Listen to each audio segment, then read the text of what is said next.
TBL Week 4, the Houston Hitmen and the Dallas Enforcers, who will take care of business in the Lone Star State. Welcome inside our studios, everybody. Hi, I'm Dave Bontempo. It certainly makes sense for Houston and Dallas, natural rivals in the state of Texas, to be great rivals in the team boxing league that go at it tonight. I'm with my longtime buddy, Al Bernstein. Al, there has been a theme of resilience hovering over this weekend and may impact tonight. Yeah, indeed. You know, it's all about bouncing back, and both these teams are looking to bounce back from decisive losses. And Nashville set the tone this weekend by doing exactly that and getting a win over Phoenix.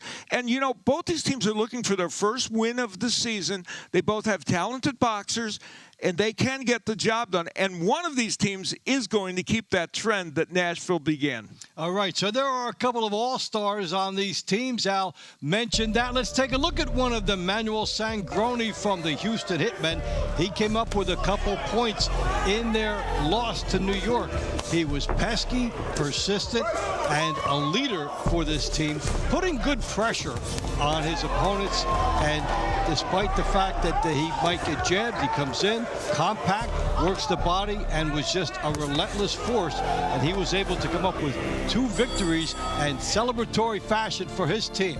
And the Dallas Enforcers, like Jack Sambiaku. Now, Jack has a 1-0 record in traditional professional boxing, but hasn't fought in more than a year, so he comes to the TBL and gets to show some of his wares. And this one was just good alertness. As his opponent is coming to him, watch how he takes advantage of sudden opportunity, and that's a 2-pointer in the TBL, the knockdown. Doesn't matter if your opponent is coming to you. If you see the punches and you can throw something back, you can do a lot for him. So that is how we line up with those all-stars. We have launch rounds, middle rounds, and the money rounds. What are you looking at in the launch round?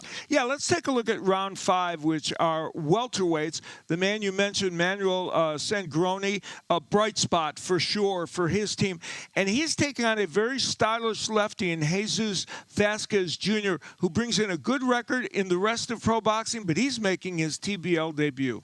We are happy to be joined by the 3rd member of our broadcast team, Amelia Moore. How are you down there at ringside, and what are you looking at tonight?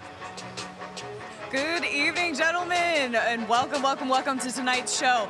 I just had the opportunity to go down and speak to Brian Caldwell, the Houston Hitmen, the head coach, and he's done a ton of work over the last 2 weeks since we saw him last to be able to really recruit and start building that roster and fill in those holes. So we have new athletes at 147, 165, and also for heavyweight, and he really feels so much better about the talent that he's pulling in right now. So speaking of resilience, I think, and from what he says, we have a lot more to see tonight from the Houston Hitmen, or much more to expect.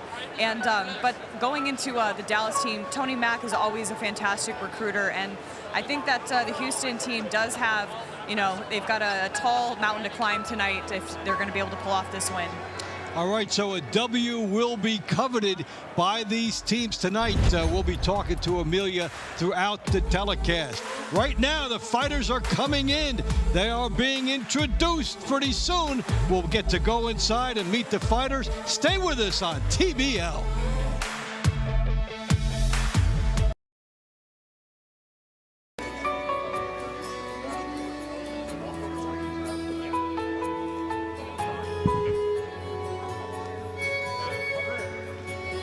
Welcome to Season 4 of TBL Team Boxing League, where every punch counts more than ever.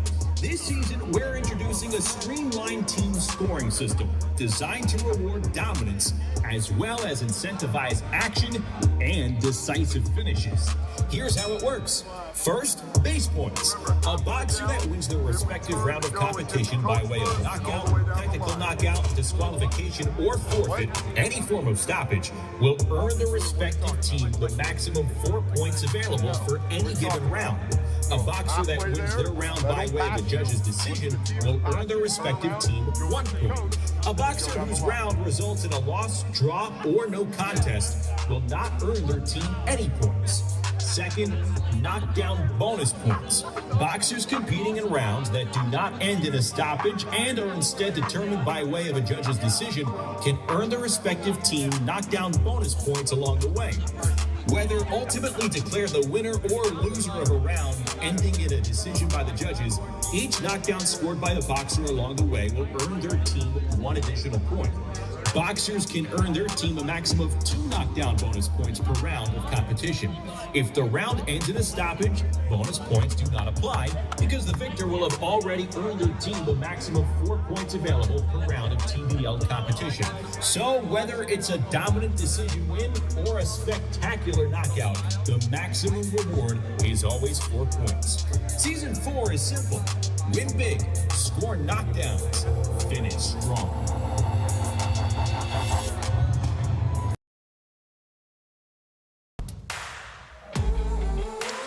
Team Boxing League is brought to you by Balance of Nature. In boxing, consistency beats intensity. Balance of Nature supplements helps you stay consistent with ingredients of whole foods you can easily slot into your daily routine. Go to balanceofnature.com, use code TEAM, and start today. Well, one of the most unique concepts of boxing is going to be reenacted for you, the walk-in. Let's go inside and meet the fighters.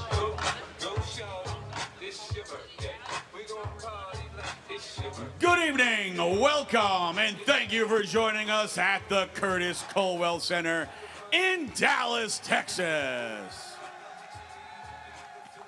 We'd like to thank Program Director Greg Alvarez and the Texas Department of Licensing and Regulation for hosting tonight's event.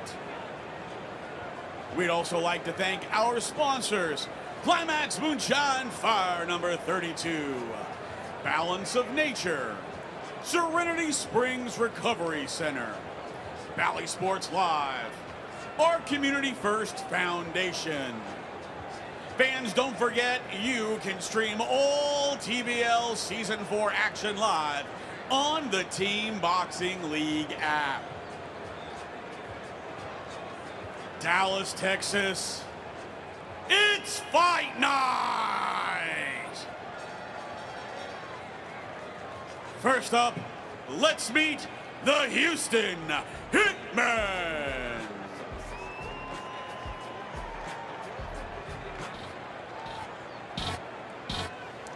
Train, travel, discuss handicap together, and then they make the trip.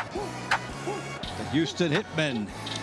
Ready to the checker flag, ready through. And their extended family got a little different this week with some additions to their squad that they hope will make things go better for them. They've got some good individual fighters, so let's see if they can mesh with a little bit more with the changes. Yeah, you like to see the attempt. Come out, see what you think might be a need, and address it. So here are the Hitmen on their way in. A short road trip for them up to Dallas. From Coach Brian Caldwell's Houston Hitmen, bantamweight Jessica the Queen Del Boney, featherweight Ishmael Lil Big Bennett, featherweight Desiree Yanez, lightweight Jaden Alpo, welterweight Manuel the Venezuelan Monster Sangroni, super welterweight Zay Farr, middleweight Redshard Trapacadabra Davis, heavyweight Carlos Demolador Romero, featherweight Janeza Indira Morandin, lightweight the Warlord Israel Rodriguez, Super lightweight, Latrivia Pierce. Welterweight, Ezekiel Bad Company Martinez. Super middleweight, Corey Snapback Cad. Light heavyweight, Devin Thorne. Cruiserweight, David Dynamite Stevens.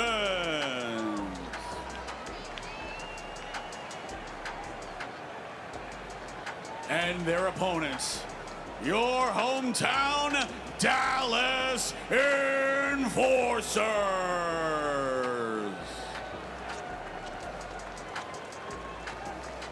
Dallas started on a road trip and lost, so definitely trying to get some momentum going this year. This was a very consistent team throughout the regular season last year. They'd like to try and get back to that form. They didn't have many deviations in their form. They were very solid all the way through.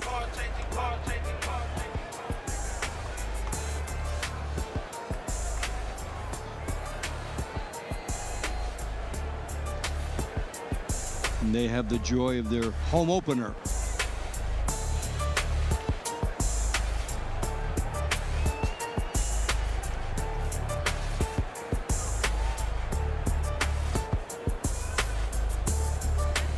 From former Texas super middleweight champion Tony T-Mac Max, Dallas Enforcers. Bantamweight B Win. Former National Golden Gloves champion, Team USA member, and Olympic bronze medalist, featherweight Nico Hernandez. Former national champion and Marine veteran, featherweight Montserrat Carmona. Lightweight Malik Lark. Welterweight Jesus Sabroso Vasquez Jr. Super welterweight Destiny Throat Slitter Butler. Middleweight Ray Talib Jr. Heavyweight Joshua Temple of Doom. Featherweight Melissa Parker. Four-time national champion, lightweight Jack the Demon Sambiaku. Four-time state Golden Gloves champion, multi-time national champion, and Olympic trialist, super lightweight Brianna Carrera.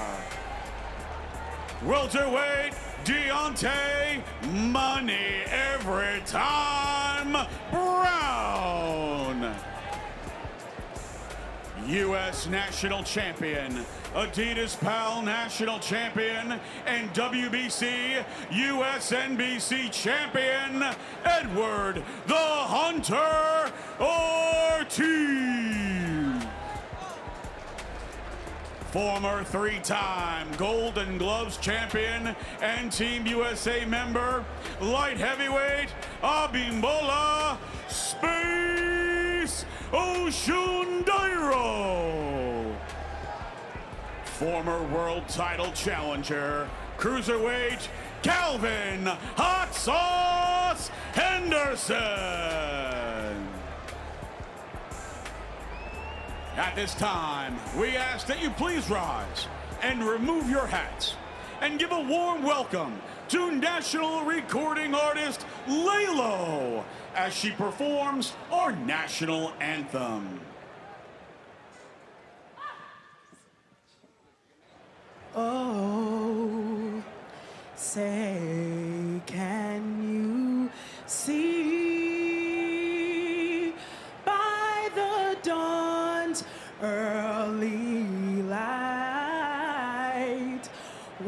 so proudly we hailed at the twilight's last gleaming, whose broad stripes and bright stars through the perilous fight o'er the ramparts we watched were so gallantly streaming, and the rocket's red glare, the bombs bursting in air, gave proof through the night that our flag was still there. Oh, say, does that star-spangled banner yet wave o'er the land of the free and the home of the brave?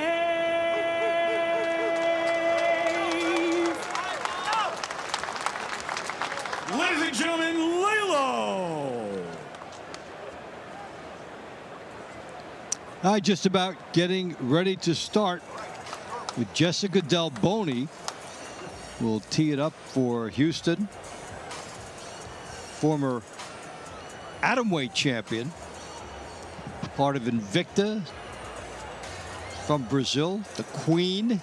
And when she came into TBL, they said, "Welcome to the TBL. We'll put you up against Natalie Stream every moment Zepoteka." of TBL Season 4 live on the Team Boxing League app. Available on Apple TV 4K, Roku, Amazon Fire TV, iPhone, and Android devices. Don't miss a second of TBL action on the Team Boxing League app. Welcome to the launch rounds. Round 1 is in the bantamweight division. In the blue corner for the Houston Hitmen, Jessica the Queen Del Boni. In the red corner for the Dallas Enforcers, B. Win. I mentioned that Del Boni had lost to Zepoteka, who then won the #1 star of the night by that matchup. So if you're Del Boni, you're figuring, hey, you know what? That wasn't so bad. Maybe I'll do better tonight.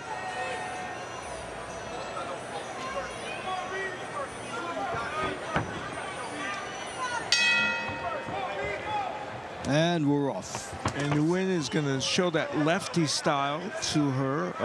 Neither of these boxers have won this season. Nguyen lost to Janet Rafiq, and Del Boni, as you mentioned, lost to Zepoteka. So they're looking for their first win this season, and in fact, the first win ever for Del Boni in TBL. See a lot of different fighters trying this and coming in from other disciplines, and then really it's a matter of how quickly you can learn the boxing end of it. And it's Win being the aggressor. Yeah, Win is this is her style, and she is landing that straight left hand with impunity already against Del Boni. And the women go 3-minute rounds in Team Boxing League. So there are chances for bonus points. And Del Boni was knocked down in the second fight she had with Zepoteka. So Nguyen certainly trying to duplicate that. If there is a knockout, 4 points to the team. Otherwise, a straight decision is 1 point, and a knockdown is a bonus point. And it's relevant Not only to note, but the way that Wynn has come out, looks like she's got a little bit of that on her mind. Yeah, good straight right hand by Del Boni. That's her best weapon. And occasionally she can get it in, and against the southpaw she might. And Wynn kind of going backwards, she might have, and a hook. So Del Boni showing us a little bit more in terms of punch diversity. It's a good rally here for Del Boni, starting with that lead right hand. Good left hand by Wynn. They are slinging it. And the start that Wynn had in this round, the question is, is that enough with some of the work she's doing now for her? Del Boni is landing that right hand pretty well now.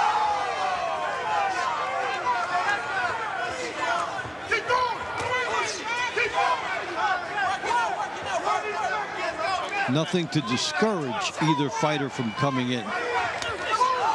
Win 2-0 as a professional outside of TBL. Oh my! Well, that comes under the category of protect yourself at all times, doesn't it? Absolutely. Another caused right hand by Del Boni, and they both think they have it. So teams think that their fighters have it, and based on what you're looking at, you can make a case either way. Yeah, the beginning of the round was very effective for Wynn. She did very good work early, but that was the beginning of Del Boni. They're kind of starting to get that right hand uncorked. And here's where Wynn just kind of stopped fighting, thinking the referee was getting ready to intervene, which he might have been, but you have to keep your hands up at that point. And the score of 1-0 in the blue corner for the Houston Hitmen, Jessica the Queen Del Boni. So it's a nice rally for Del Boni within the round. Leads 1-0. And to your this point, round brought to you by Climax Moonshine Fire number 32, known to bring the heat. On the protect yourself at all times. You can't trust the ref who actually started and then stopped. Ishmael Lil Big Bennett. In the red corner for the Dallas Enforcers, former National Golden Gloves champion, Team USA member, and Olympic bronze medalist, Nico Hernandez. All right, so Bennett 2-0 with 2 TKOs as a pro. 0-4 this year in the TBL.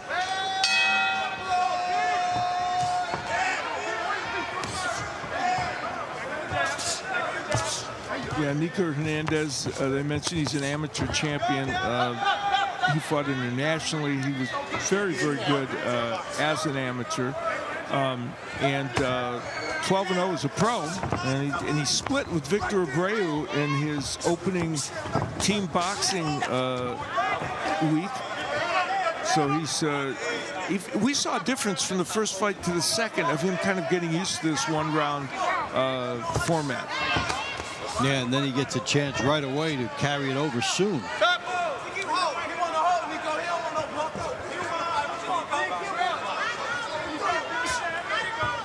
Jab here by Bennett, and Hernandez missing over the top with the right hand. Referee is going to bring them together, and a little bit of a lecture about taking control here, warning them both. Bennett in his last pro fight scored a first-round knockout win, so he'd love to repeat that here and get 4 points for his team.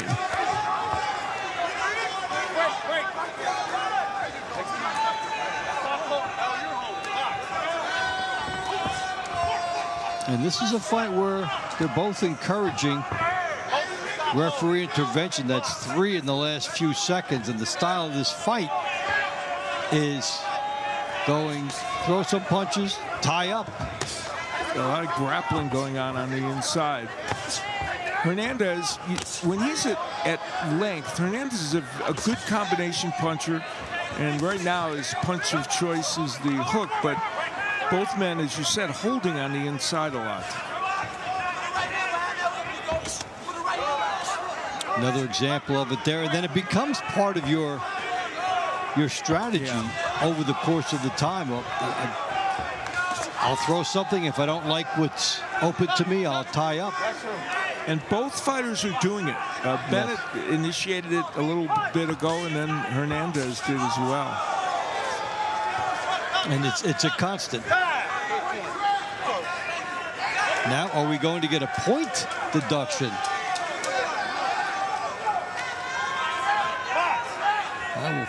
When we hear the scores, we'll have that confirmed. There have been 6 times the referee has been in the middle of it in the last minute and a half. So we'll see how that all played in. It looks like Bennett got a point taken away, so we'll see where that sends the scoring here. And that's interesting to me because they were both doing it. Yeah. So how do you take from one?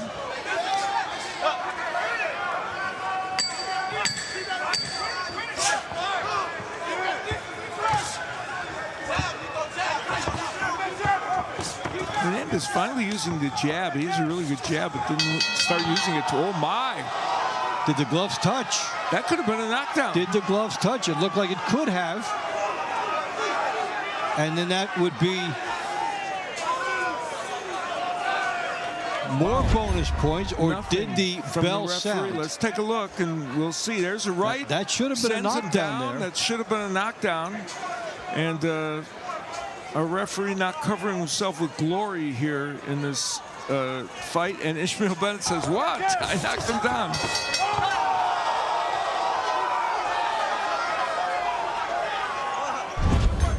So Bennett denied here a knockdown and had a point taken away.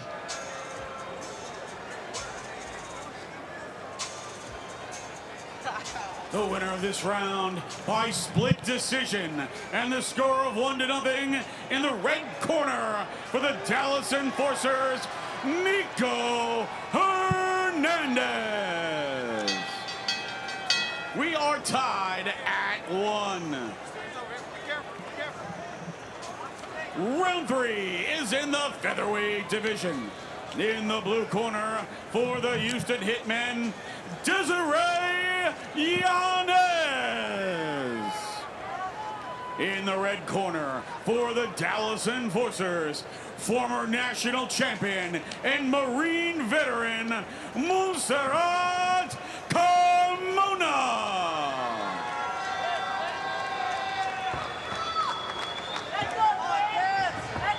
Carmona, 2-2, opened 2026 with a decision over Ali Valley, which is a good win for her. And let's take a look at Yanez, 36-year-old, mom of a 15-year-old, and has been in organizations like Bellator, so she is well traveled in her boxing and MMA career. And she has a pretty good overhand right that she will throw.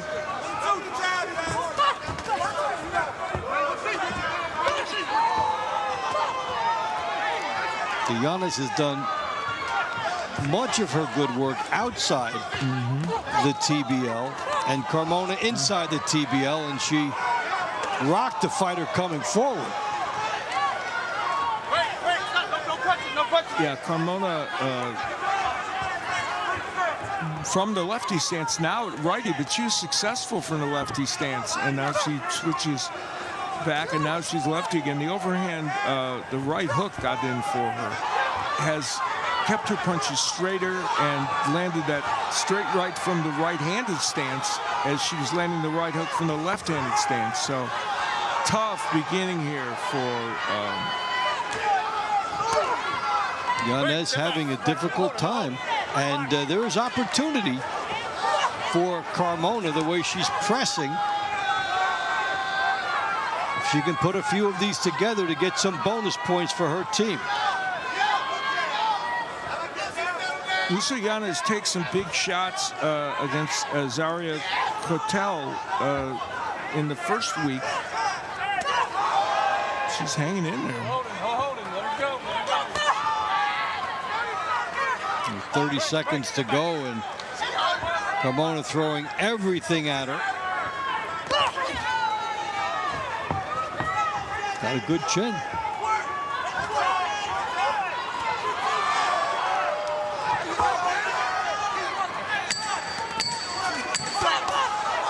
Carmona teeing off here, unloading. And the problem, Yanez, just keeps her head straight up and just is an inviting target. All right, so she gets through it after taking a one-sidedness here from Carmona. Yeah, Carmona as a lefty or a righty was effective. This was early in the round as a lefty. And then as a righty, there's the straight right hand again for her, and it just kept landing against Yanez. And as Yanez goes through this season, she's going to have to shore up her defensive issues. That's why she's 0-4 so far this season The in winner of TBL. this round by unanimous decision, and the score of 1-0 in the red corner for the Dallas Enforcers, Montserrat Carmona. Dallas leads 2-1. Tonight's fights are powered by Balance of Nature. Our fighters fuel with clean carbs and real ingredients. And now you can too. Grab their new Guiltless snacks and get 35% off right now with code TEAM at balanceofnature.com. Round 4 is in the lightweight division. In the blue corner for the Houston Hitmen, Jaden Alpo. In the red corner for the Dallas Enforcers, Malik Lark. Okay, two thunderous fighters, Alpo and Malik Lark, will get it started. And down at ringside, we'll be having Amelia Moore throughout the evening. Dave Bontempo and Al Bernstein with you here. And let's go to Amelia at ringside. I am down ringside here with Corey Cade. You, at the end of the last season, a very unfortunate injury happened. It was awful to see. But coming back now, kind of like talk to the people about exactly what it kind of takes to be able to come through an injury that is as serious as an ACL. Well, you know, when I went down, you know, I was just in a dark space for a while, too, especially getting taken away from something you love and a no-contact injury. So, you know, it was just a lot to take to come back. But I'm just happy to be back with Team Boxing League, have some fun. Along with coming back, for you, where was that moment in the gym as you're working through this injury that you knew that you were back to the space that you needed to be able to compete? Man, this is just, it's like my peace. It's when I'm going through things, everything that I'm going through when I'm in the gym, it just all goes away. It's just like, you know, it's my peace. It's my getaway. The boxing gym indeed is the happy space. No, so happy to see you back, Corey. Thank you for jumping on with us here just for a couple of seconds. And yeah, do your thing tonight, my friend. Thank y'all. Back to the action here, Dave. Okay, thank you, Amelia. And we've got a barn burner going here. This is a really good one. Malik Lark, who is 17-7 in the TBL, and Jaden Alpo, who is 1-2. But we saw his power flash this season, so this is a really good matchup. Lark was 8-0 last year in the TBL, had quite a nice run, and we saw Alpo that get the knockdown in week 1 and then had 2 losses to Jose Adriel Diaz Rodriguez in week 2. So these are 2 pretty accomplished fighters and leaders of their team. Yeah, and you know, Alpo went down against Rodriguez in their second fight.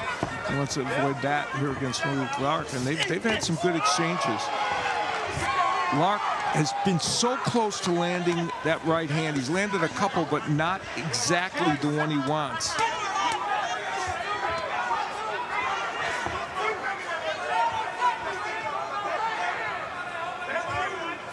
Two gunslingers loading up here with 20 seconds to go. Good wild looping left hook. They both had their good balance. And they've both been active.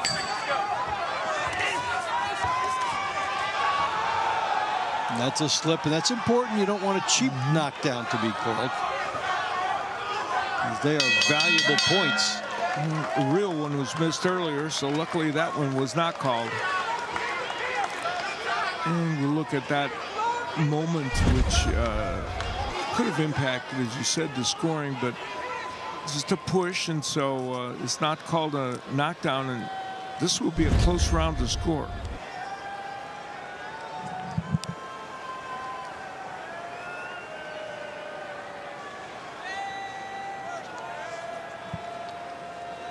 The winner of this round by unanimous decision, out of the red corner for the Dallas Enforcers, Malik Mark.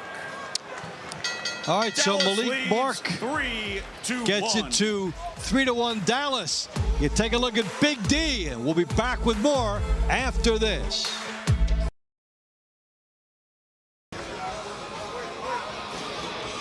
Fans, our next round will be brought to you by Serenity Springs Recovery Center, a place of recovery and self-discovery.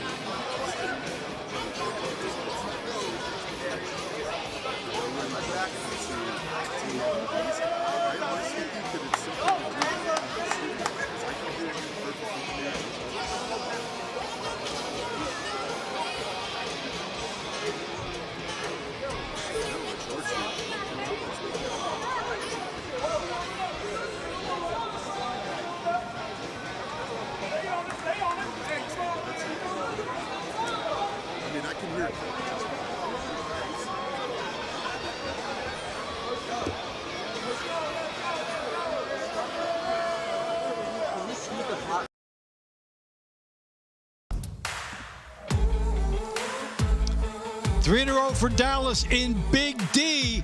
We'll take it back inside and pick up the second half of the launch rounds. Round 5 is in the welterweight division.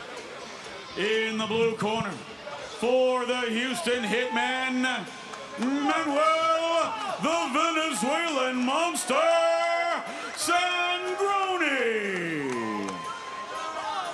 In the red corner, for the Dallas Enforcers, Jesus Sabroso Vasquez Jr. You know, if you're going to have a name like the Venezuelan monster, you have to be good. Yes. And he has been. 2-0 was Manuel Sangroni. Bright spot for Houston in week 1.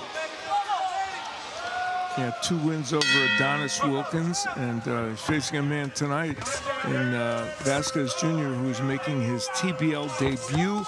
And Vasquez Jr.'s last pro fight was 8 months ago, so he's had a little bit of a layoff coming in here.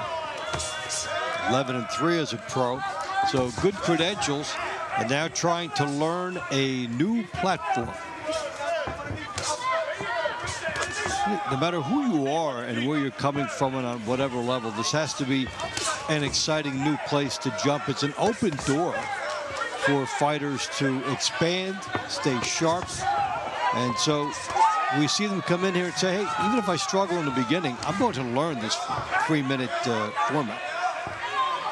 And Vasquez Jr. so far showing us what we know about him. He's a clever boxer and wants range to work, and is doing it pretty well against Sangroni. Now, we know Sangroni can be hit coming in, but ultimately things like that happen where he's landing those big left hands.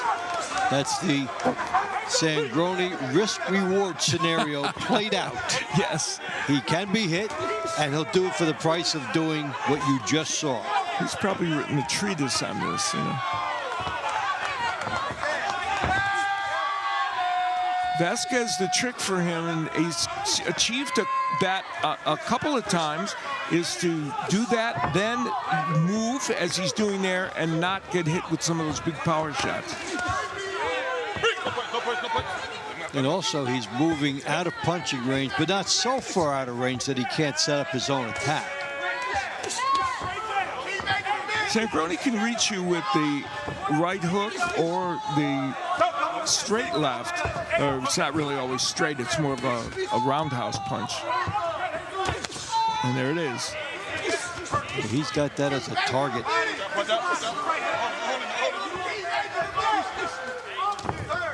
Good counter shot from Vasquez. This is a good fight. Yeah, it really is. Interesting strategy. Vasquez slipping a couple of those power shots from Sangroni.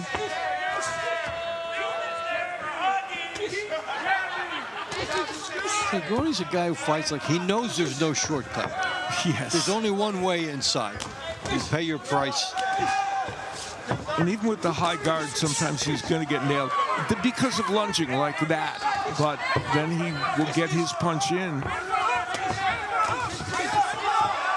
Vasquez has been busier, I think, in this fight. Whether all of them are getting home is another question. He believes they did because a little premature celebration. The jab for Vasquez was a good weapon for him tonight. No bell yet.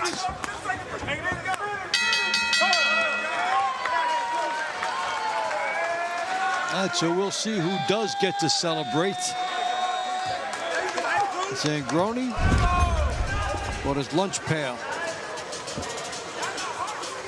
Vasquez working on the outside and landing the hook, but you see Sangroni, he took 2 or 3 to get that left hand in, and Vasquez says, I wasn't impressed. The winner of this round by unanimous decision, and the score of 1-0 in the red corner for the Dallas Enforcers, Jesus Sabroso Vasquez Not only Jr. not impressed, he gets a point.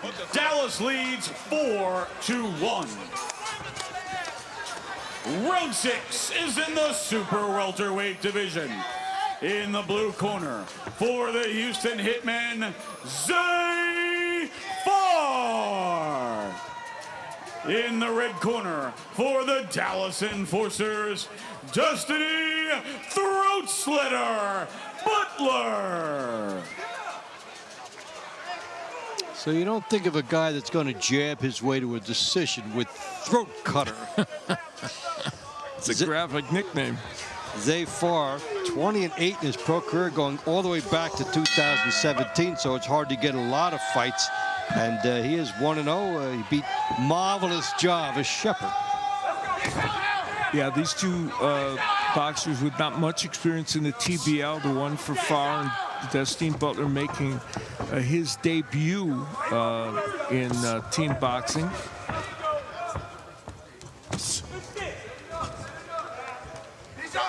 It's an easy pep talk you can give to a guy making his pro debut. He doesn't have much experience either.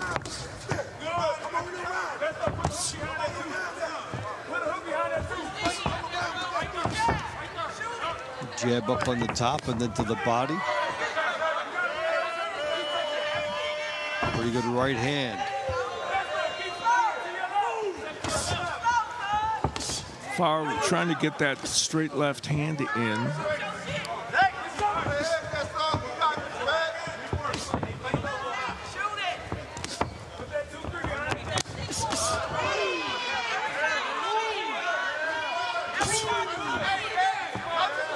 Both men have really used their jab pretty effectively, either as a rangefinder or some getting through so far, but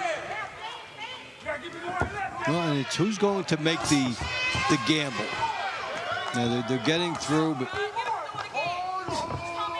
getting these punches, trying to shift. The opponent get an opening. And Butler switched to lefty a moment ago, but just momentarily, and now he's back to the right-handed stance.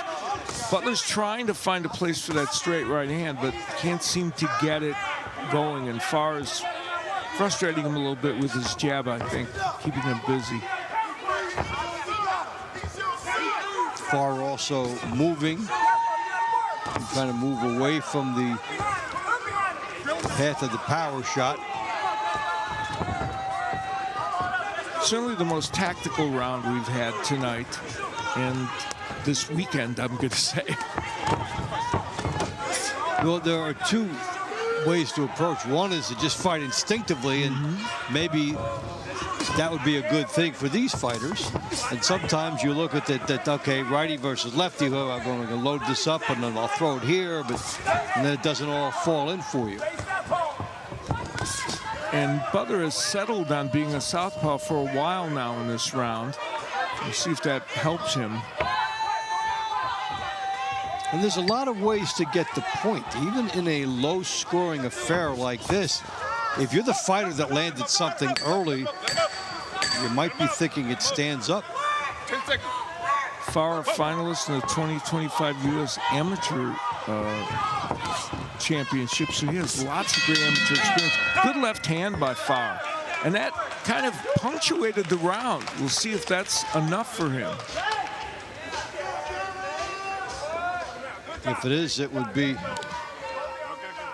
the first victory for Houston after 4 victories for Dallas. Yeah, they need to stem the tide. And Houston won the first battle tonight. And then it's been all Dallas. The winner of this round by split decision, and the score of 1-0 in the blue corner for the Houston Hitmen, Zay Farr. So Zay Farr Dallas leads 4-2. puts Houston back Round in the 7 round. is in the middleweight division.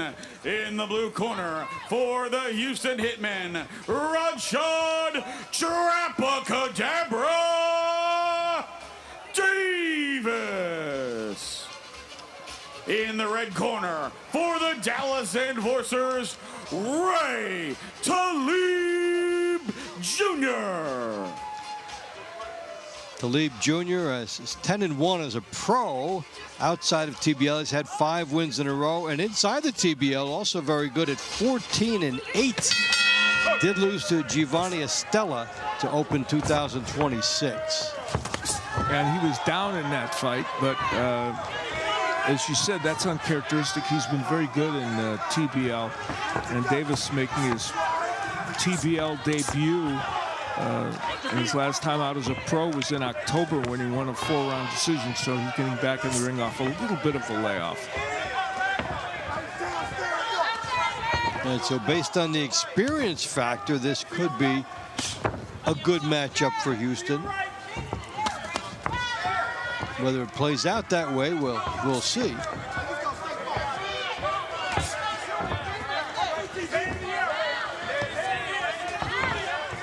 Talib trying to get things started behind the jab, but they're being blocked. And he's not committing, and then he got nailed from a distance.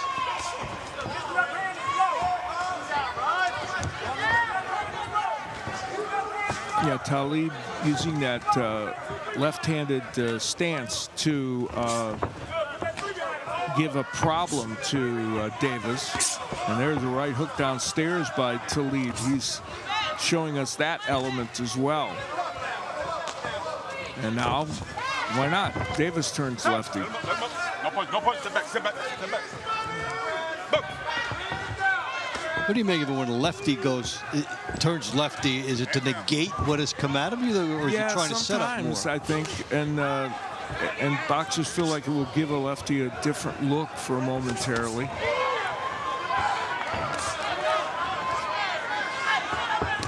Talib's been the aggressor for the most part, but as a lefty now, Davis is having a little success. Spirited battle entering the final minute. Oh, and that's a good straight left hand right down the chute by Talib.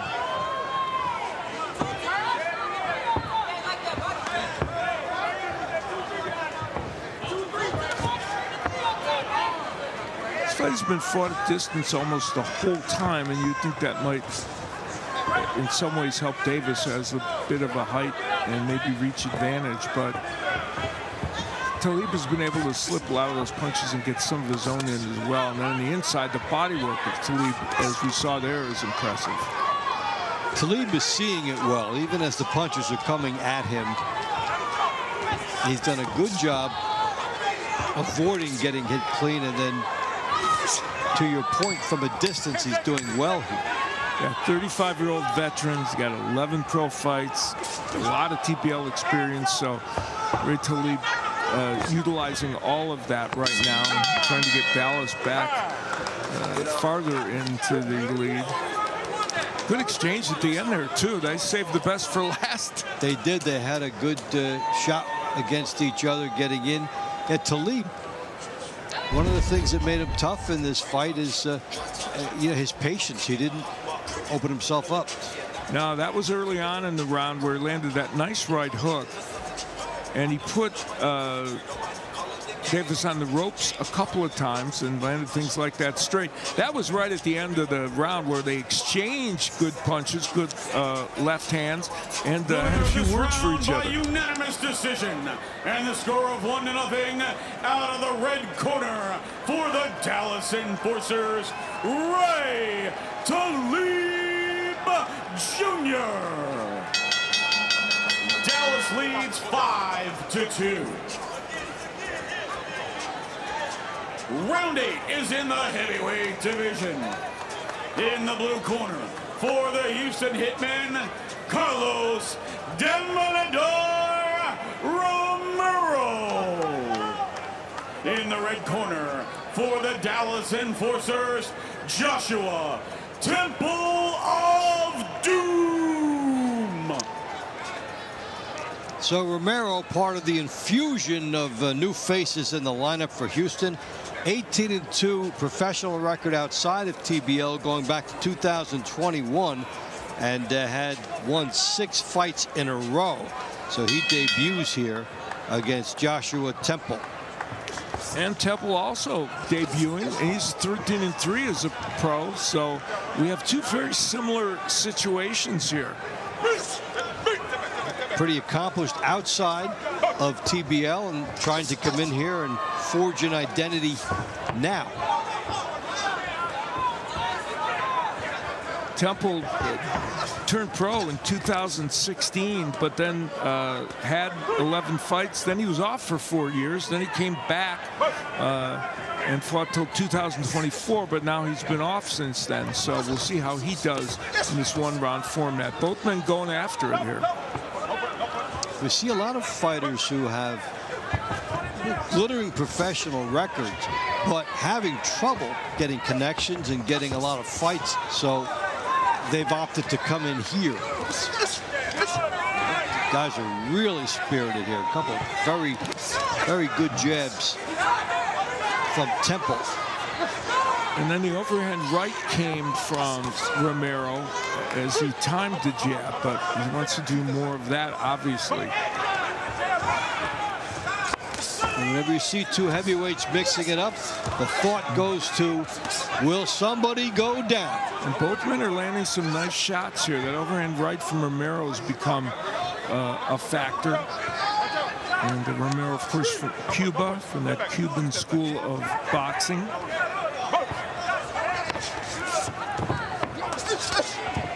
Cuban school of boxing. That's like Harvard in boxing terms. Yes, it is. Yes, MIT maybe, huh? Yeah, so many very good, great fighters come out of there. And these 2 fighters are going to be matched up later on tonight. So this is an intriguing preview of that as well. And both men getting a lot done offensively, and they're going to put that in their data bank for the next outing. Good hook to the body by Romero. Yeah, and he doubles up as well. And Temple did some good body work too, but that chopping right hand by Romero on the inside has been a continuing weapon for him.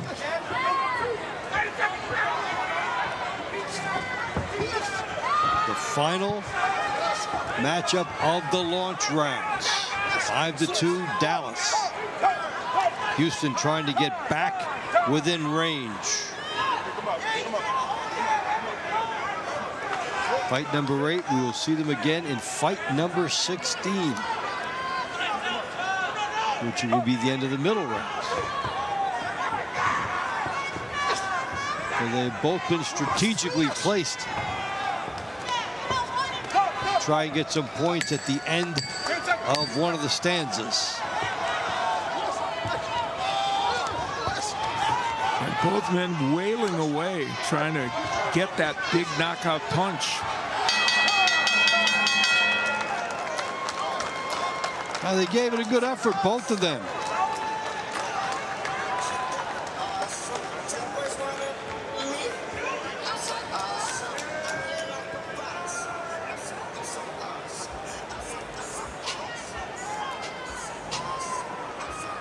Both men did good work in this fight. Let's see who ends up on top.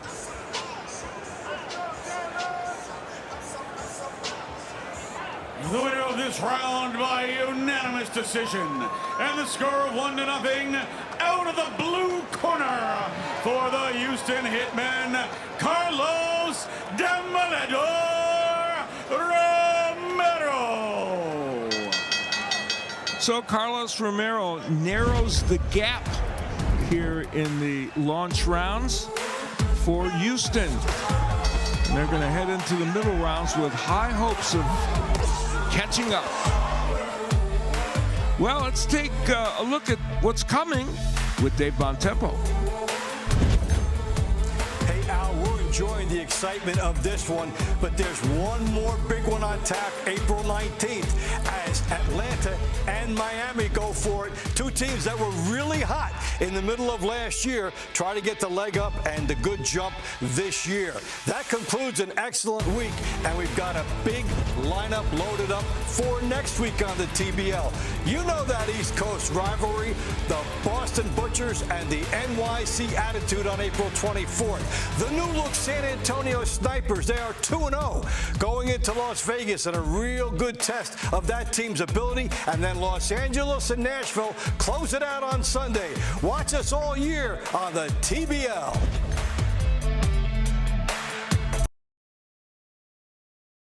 Help support energy, recovery, and performance. Go to balanceofnature.com and use code TEAM for 35% off your first order. We're not running all three. Yeah, so we did the first one at the top of the show. We'll do the other one. Hey, and then listen, I have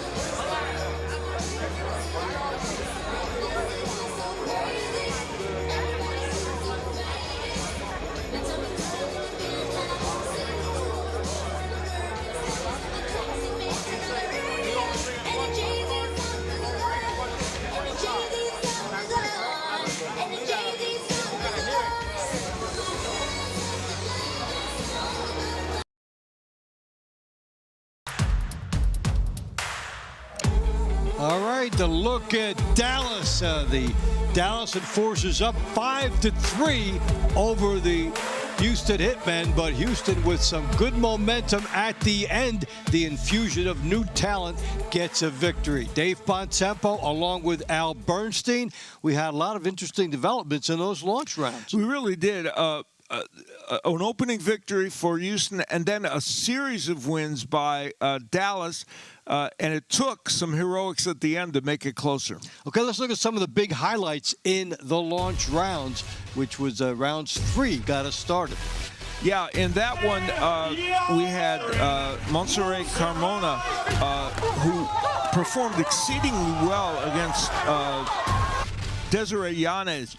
She just couldn't miss the overhand right. Yanez, who's had some defensive liabilities in this TBL season, suffers from that again, and a big win for Dallas that got them going. And then it was Manuel Sangroni against Jesus Vasquez Jr. And the boxing of Vasquez from the outside was very, very impressive. And even though Sangroni landed some big punches, it was Vasquez who continued the growth for Dallas in that middle portion of the launch rounds. And that's what propelled Dallas to the lead. Now we go into the middle rounds. And what are you looking for there? Let's take a look at round 14. For Dallas, one of the league's really solid performers, Abimbola Osundairo, is going to be back in action. He's taking on Devin Thorne, who had a couple losses the first week. So for Thorne, it's vital for him, for that Houston team, to really get on the stick and try and get a win here. Okay, we're getting ready for the middle rounds, so let's send it back inside with Patrick Creighton. Welcome to the middle rounds. Round 9 is in the featherweight division. In the blue corner, for the Houston Hitmen, Shanisa Indira Murandi. In the red corner, for the Dallas Enforcers, Melissa Parker.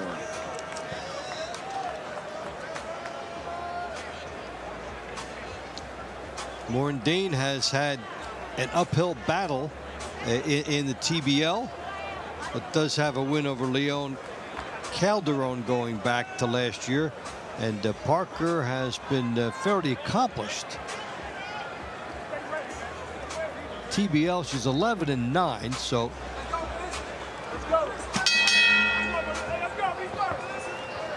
And Melissa Parker in the pro ranks beyond TBL, she's got a 7-4-1 record, but that doesn't quite tell it all. She's faced 2 world champs and 7 undefeated fighters in her pro ranks outside of TBL. So she's been in with the very best you can be in with in this weight division. All right, Morandine, would you like to take a look and go a little further, get to know this fighter?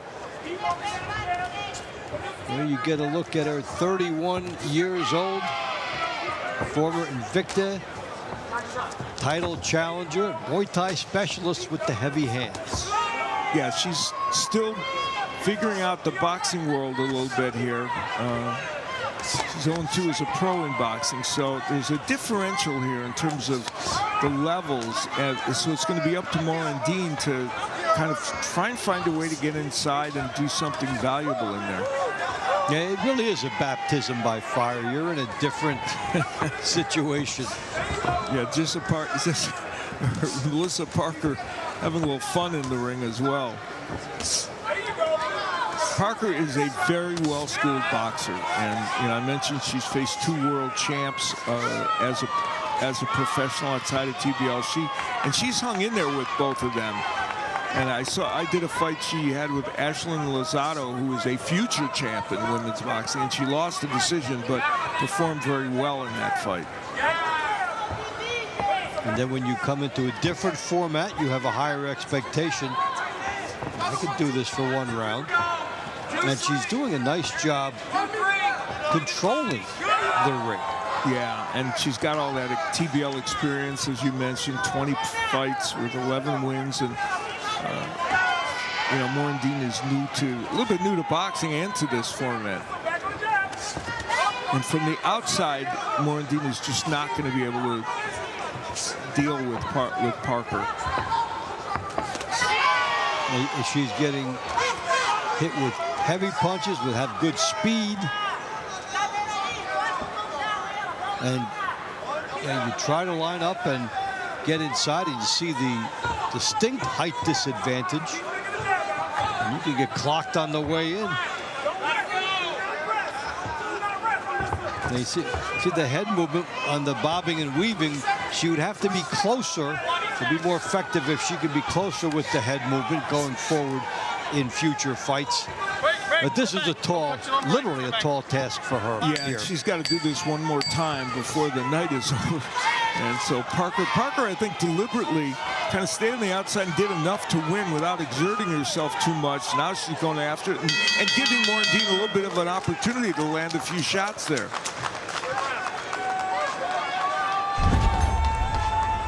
Well, Melissa Parker, the left-hander, found a home for that straight left hand.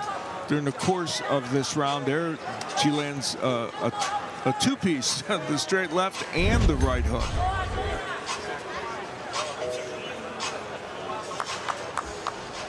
Emphatically good performance by Melissa Parker. The winner of this round by split decision, and the score of 1-0. Out of the red corner for the Dallas Enforcers, Melissa Parker. We saw 3 people shocked at one time. Al, leads me, and Melissa Parker. On cue. If that's a split decision, I don't want to see you name this one ever. In the blue corner for the Houston Hitmen, the Warlord, Israel Rodriguez. In the red corner for the Dallas Enforcers, 4-time national champion, Jack the Demon Sambiaku.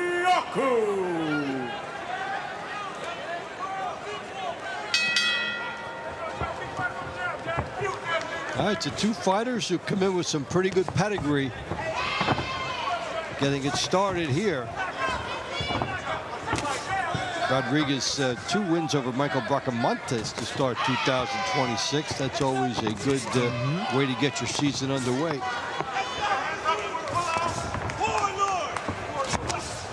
And Sambiaku, who like Rodriguez, has an overall good record in TBL, 10-6. He split, beating Claudio Guzman, and lost to Yostiel Napoles.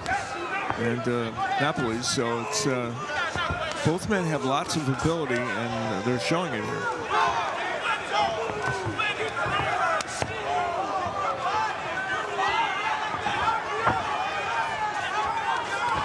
Good action here by Sambiaku, trying to pressure Rodriguez. Sambiaku has a good right hand, but he kind of leaves himself open for right hands by his opponent with a kind of a lazy jab a lot and a left hand that's low. And Rodriguez is really trying to take advantage of that.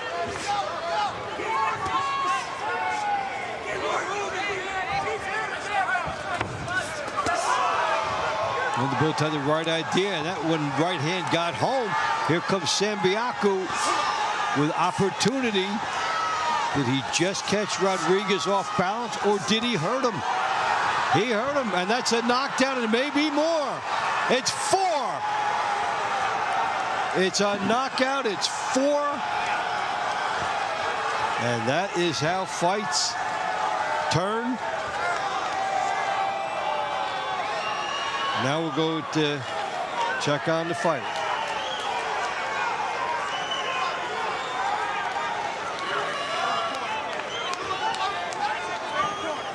Well, obviously concerned here about Israel Rodriguez. No. And we'll tend to him as Jack Sambiaku rightfully muted in his celebration. Yes. Picked up on that right away. Rodriguez is up. Crowd applauding that.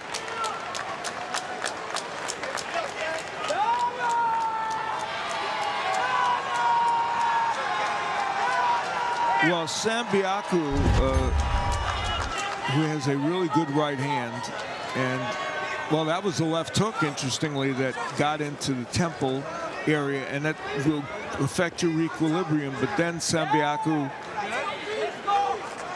will follow up and throwing hooks and right hands. And it was the hook again, intriguingly. He's a right-handed puncher, but it was the hook that did the damage. And in real speed, we'll see how the quickness of those punches as well, working the body and the head. That was textbook of what you want to do when you have a man on the ropes in trouble. And Sambiaku did it and gets the adulation of this home crowd here. All the power coming through the hips. He maintained his balance. And then they say finish up with the hook. He certainly did. He was in a perfect spot. Perfect place to throw every one of his punches, and any one of them could have been the one that finished it. He's coming too. Well, we're happy to see Rodriguez up and speaking, and hopefully he's going to recover fully from this.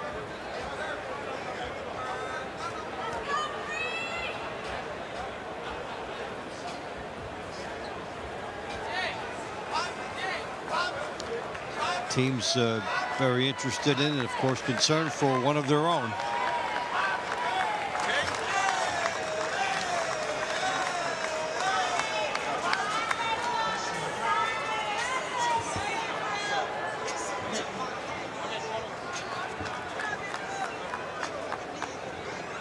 Our referee brings us up to this contest at 1 minute, 45 seconds for the winner via knockout in the red corner for the Dallas Enforcers, Jack the Demon Sambiaku.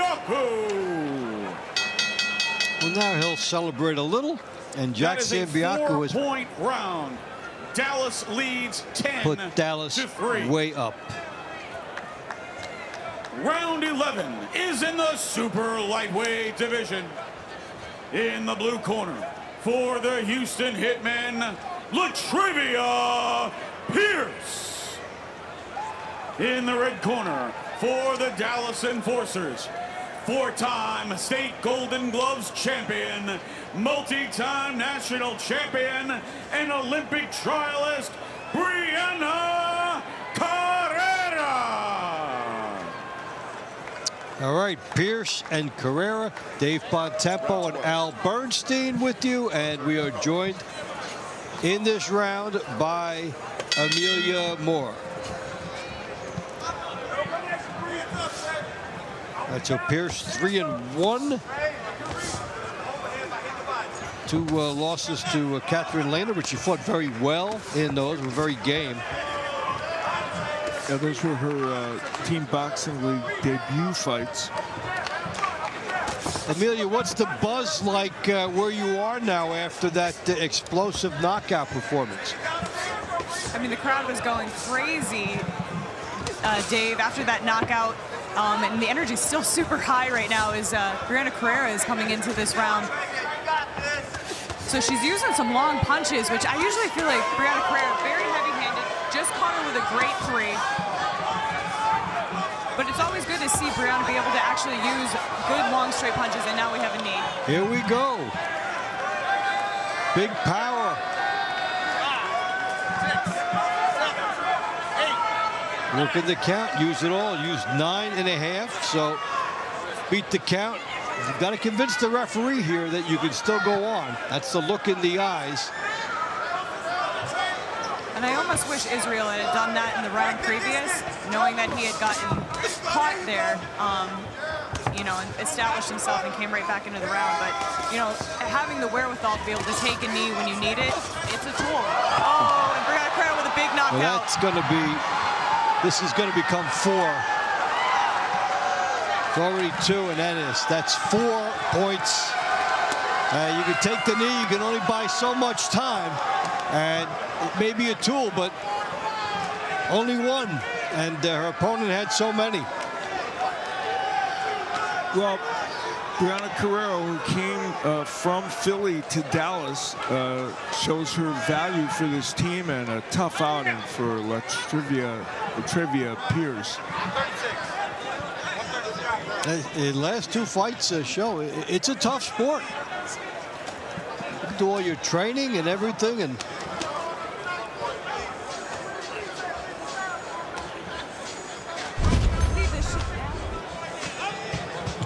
take a look at how it got done. Yeah, the right hands and the combination punching of Carrera had her in trouble, and then that straight right hand was what created the second knockdown, and just was too much for Latrivia Pierce. For the Dallas Enforcers, Brianna Carrera. All right, so that's 8 points. 4-point round In the last 2 fights for Dallas. 14-3. This fight was close just about 5 minutes ago. Yeah, it was. Round 12 Not so much is now. in the welterweight division. In the blue corner, for the Houston Hitmen, Ezekiel Bad Company Martinez. In the red corner, for the Dallas Enforcers, Deontay Money Every Time Brown. All right, so we've got two fighters who are undefeated as pros. Martinez 5-0 and Brown 2-0. And in the TBL, they are both trying to apply their wares. Brown, though, is in his third year in the TBL. And Martinez came over to Houston this week from the Miami Assassins. He beat Rudy Montenegro in week 2 for the Assassins, and now here he is with Houston.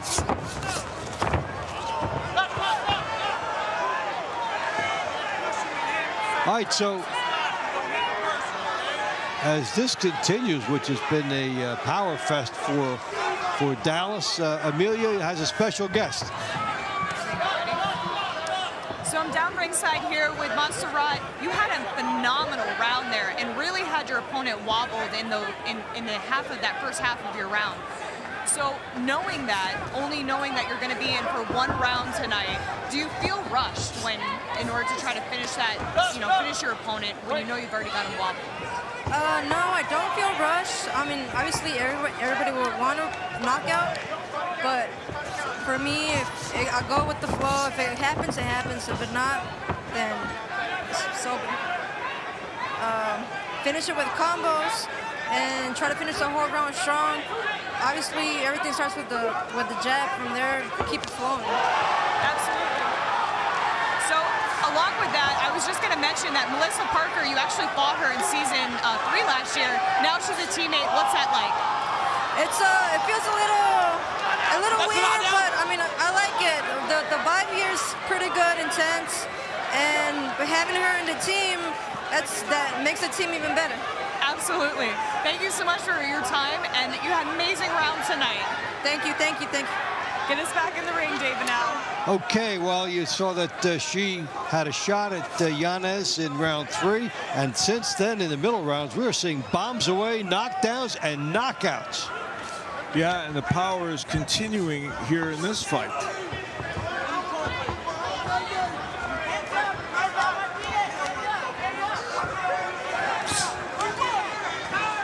Three straight fights of bonus rounds.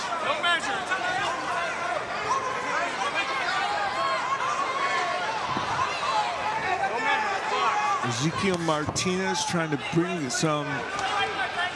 infusion of good new blood to Houston here.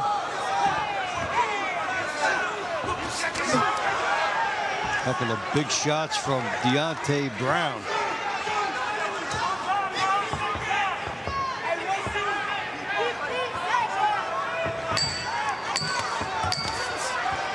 More good action inside from Brown. So the theme of the middle rounds is don't blink. Yeah. All right, so they tap it up, and we're getting all types of fireworks in the middle rounds.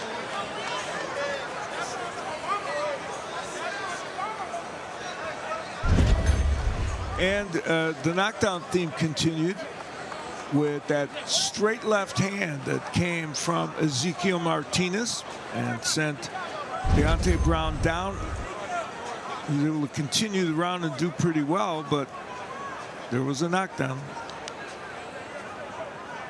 The winner of this round by unanimous decision and the score of 2-0 out of the blue corner for the Houston Hitmen, Ezekiel Bad Company Martinez. Well, Houston will take it. It's been bombs away. Dallas with 2 knockouts in a row, and Houston with a knockdown in the last round. And the score has been shooting up, 14-5 Dallas. As we continue on, stay with us.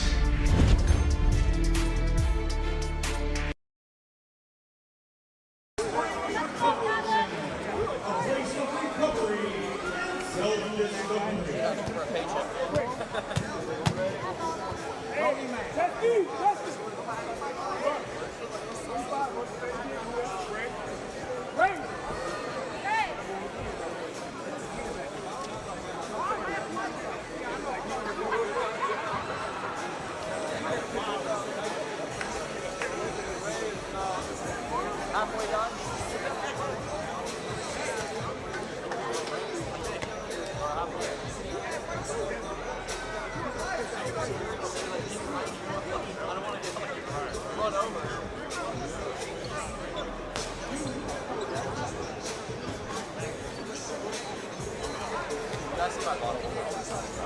We're in breaks.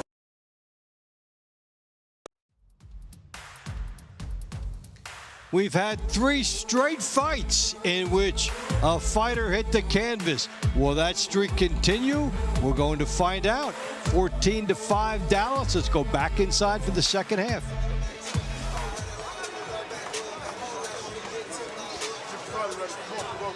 Round 13 is in the super middleweight division. In the blue corner, for the Houston Hitmen, Corey Snapback Cad.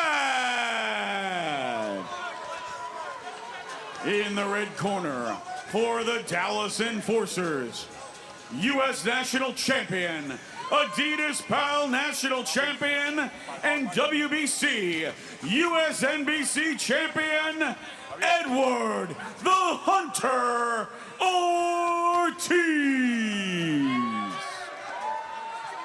Corey Cad, 9-10 as a pro, 12-15 in the TBL. Split with Isaiah Elrod and 2 losses to Rashidi Ellis last year. Plenty of company with that as he debuts in 2026. And for Edward Ortiz, making his pro debut, his TBL debut, he's an experienced pro, 15-2-2, but this is his first TBL match. His last pro fight was August 23rd when he went on TKO, so he's trying to make a good debut here.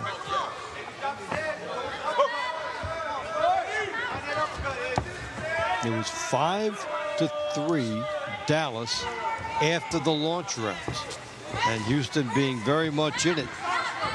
But Dallas has been on the power train with 8 points in 2 fights, and then Houston came back and got 2. Step back.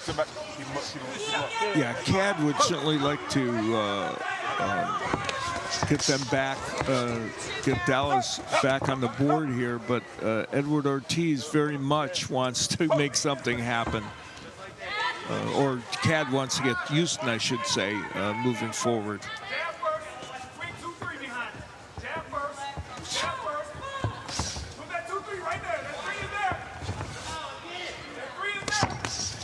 There's a good left hand that got through by Ortiz. One thing that's unique here, you see a fighter making his debut and you might think, oh, he's inexperienced. But in this league, with a lot of fighters having experience outside of TBL, you don't just look at a guy making his first fight and think I can walk through him. No, Ortiz, we mentioned, 19 pro fights. He's 15-2-2, so there's a lot there. And he's showing he's a clever lefty, not a knockout artist. 6 KOs among all these pro fights, but Cad has been aggressive in attacking. Some of it getting through, but not everything. This is season 4 debut for Cad, who's, as you said, experienced in team boxing. Then Ortiz trying to muscle Cad. Cad's doing a lot of holding and gets a warning from the ref. And as we've seen tonight, refs not shy about taking a point, so you have to be hyper alert as a fighter about infractions. And some referees will let you get away with things, and some will call. I was just about to say that the counter right was a weapon Cad wanted to use, and he just did as Ortiz was coming in. All right, so a spirited affair goes all the way. The knockout streak is over, so who will get the 1 point? We started the second half of the fight card. Over the Dallas bench, relaxed confidence. They're happy about the way things are going. The winner of this round by unanimous decision, by the score of 1-0, out of the red corner for the Dallas Enforcers, Edward the Hunter Ortiz. Well, the newcomer in TBL looked like Dallas the veteran. Leads 15-5. Round 14 is in the light heavyweight division. In the blue corner for the Houston Hitmen, Devin Thorne. In the red corner for the Dallas Enforcers, former three-time Golden Gloves champion and Team USA member, Abimbola Space Osundairo. Osundairo has used the hard work ethic year by year to get a little bit further up the ladder. He had to try out, get some people to watch him, then become kind of reserve parts of teams, and finally improve enough to the point where he reaches where he is now. Yeah, and he is so experienced, 20-10 in team boxing, so he's been very successful. And Thorne is coming in here off 2 losses to Sean McCalman. Really wants to try and get his team on the board here. Osundairo pounding the body. Big looping right hand here by Osundairo, who then goes southpaw and using pulling and muscle techniques. And this is where you have to know what the referee allows. And he's getting space with bullying and getting a lot of good shots in as well. Osundairo has turned himself, as you pointed out, into almost the perfect TBL fighter, because he gets very aggressive very early, floods you with offense, and makes it very hard for you to do much. He's operating right in front of Devin Thorne. And Thorne has a good right hand, but he didn't use it as well against McCalman as you wanted. And tonight against the lefty, that's a weapon you would want to mix in. And there it is, but that one kind of got there, an overhand right. And he does try it again because he understands what that could mean to him. And that has to be a shot landed from a perfect distance. Yeah, he's been just shy. He normally would throw it straighter than that, and maybe more as a counter, but that was desperation in some ways with those two. And to see if he could do that when Osundairo is attacking. Osundairo punching. Holding behind the head, didn't get called. Osundairo's right hand is coming from somewhere near Galveston, I think. Yes.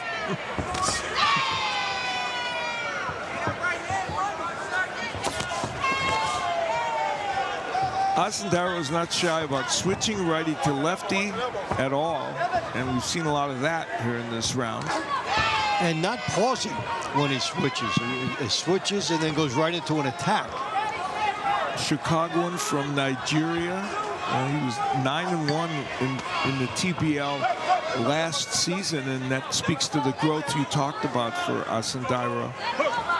Well, he has been on top of Thorne this entire time. I mean, he really gave Thorne no room to operate, not even to move laterally out of trouble. So this is a spirited effort, very, very good one by Osundairo. And right at the end of that round, Thorne landed a pretty good counter right hand, but it was just way too little too late. And here's Osundairo from the get-go after Thorne. And there you see Thorne landing a short little right counter that he wanted to land, but there were few and far between. And even the hook that got in there, just not quite enough countering, I don't think, from Thorne. We'll see what the judges feel. The winner of this round by unanimous decision and the score of 1-0 in the red corner for the Dallas Enforcers, Abimbola Space Osundairo.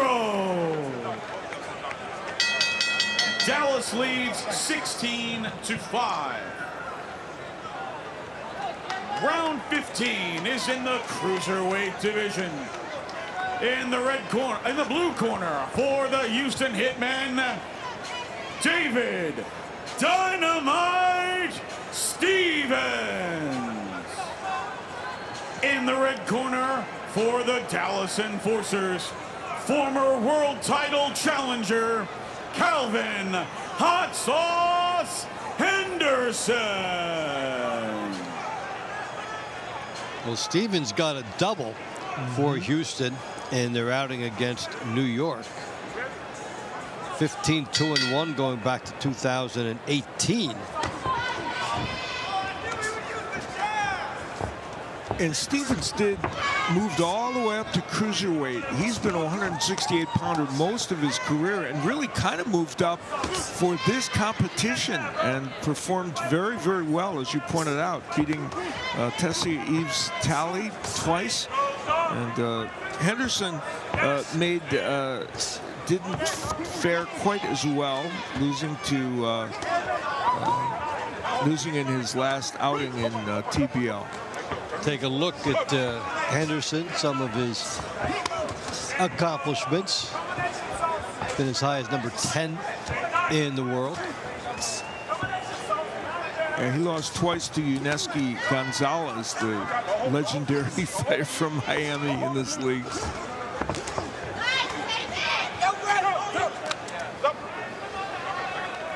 Calvin Henderson is a very good technician in the ring.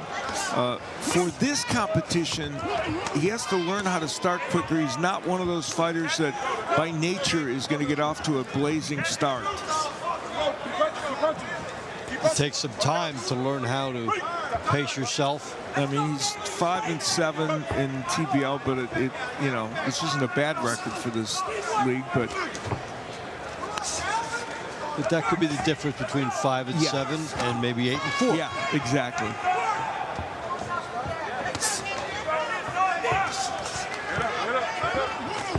Henderson also actually is not by nature a cruiserweight, so he's a little higher than he normally would be. So both men in a different situation than they're used to. And to a point you talked about, we've had fighters tell us, you know, I'm a slow starter. I'm coming to this league to learn how to start faster. Yeah, Joseph Hicks said that in week 3, and that was his mission. These men are, you know, trying to get work done on the inside, and it isn't panning out exactly, I don't think, as they would have imagined on the inside. Although there was a nice little chopping right by Stevens. And there's one example why it hasn't panned out for them on the inside is they tie up, and then they get the referee's intervention. Steven has been in with some good fighters. Bez Melakuzlev, who's a top 168-pounder, and he's done well. Now that's what Henderson does well when he is at his best. Really nice straight jab and right hand. He's capable of that.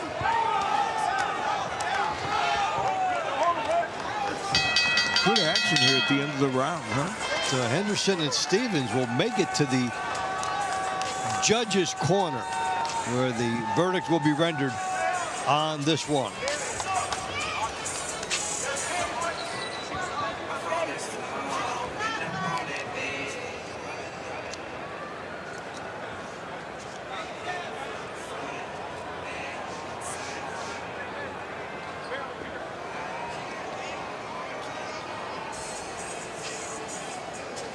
The winner of this round by split decision, and the score of 1-0, out of the red corner for the Dallas Enforcers, Calvin Hot Sauce Henderson.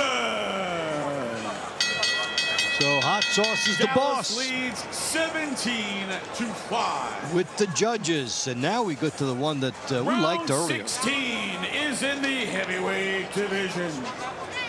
In the blue corner, for the Houston Hitmen, Carlos Demoledor Romero. In the red corner, for the Dallas Enforcers, Joshua Temple of They fought in round 8. It was a real good one, captured by Romero. And we were speculating then, what adjustments might they make when they go at it again? We shall find out.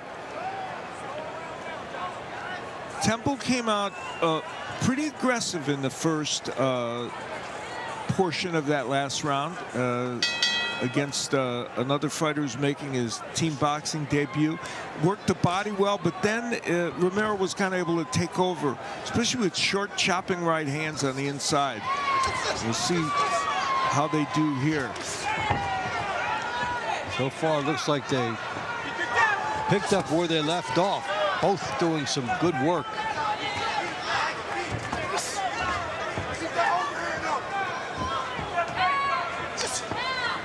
Temple deciding very much, though, in this round to use a lot of lateral movement. So it's that was a kind of a tactical shift for him, seeing if he could maybe land something countering as Romero comes in.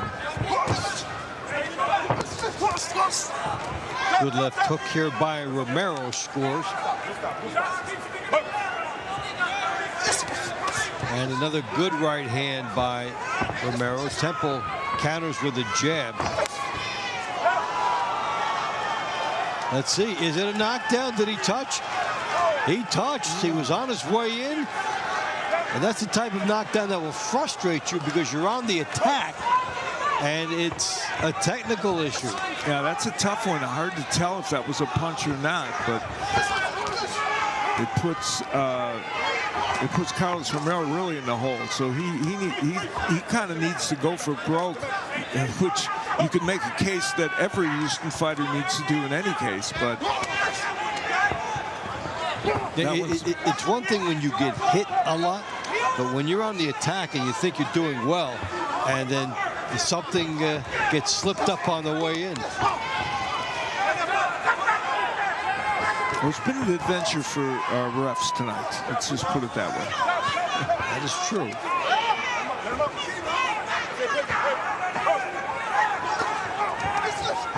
For Temple, his mission for the rest of this round is stay upright. Don't allow a knockdown to negate things, or certainly you don't want to get knocked out. You want to just provide your team with what would be a 2-point win.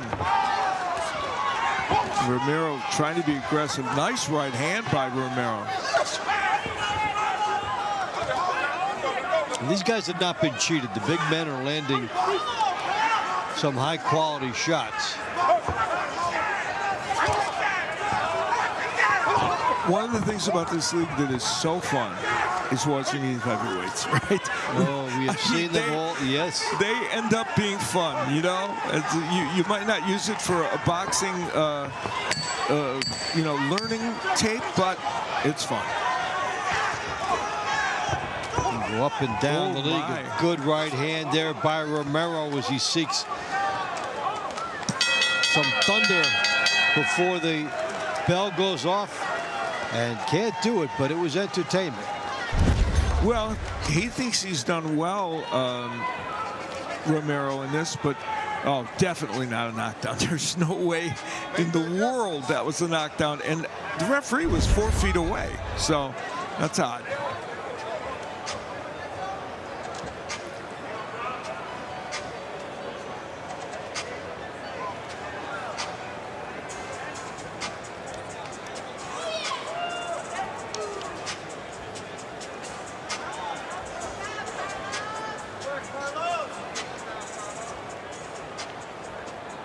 The winner of this round by unanimous decision and the score of 2-0 out of the blue corner for the Houston Hitmen, Carlos Demoledor Romero. Well, Carlos Romero ends up getting Houston closer and maybe starts to get them back into this competition. They'll need some help as they head into the money rounds.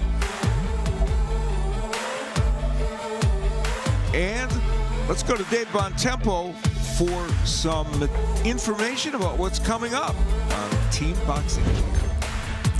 People keep asking us, where can we see the Team Boxing League? Well, TBL has been seen in many places.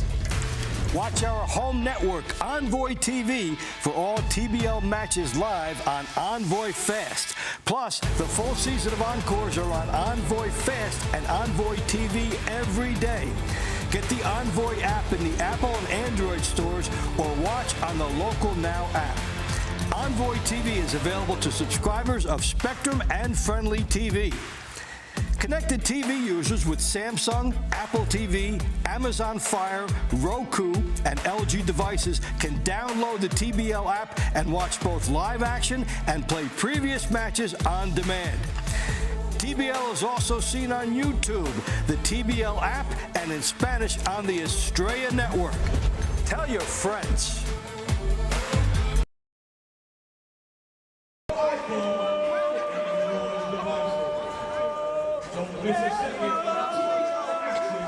With the Team Boxing League app. Fans, if you're watching these athletes give everything in the ring, ask yourself, how do you supplement like them? Balance of Nature is offering 35% off tonight only with code TEAM at balanceofnature.com.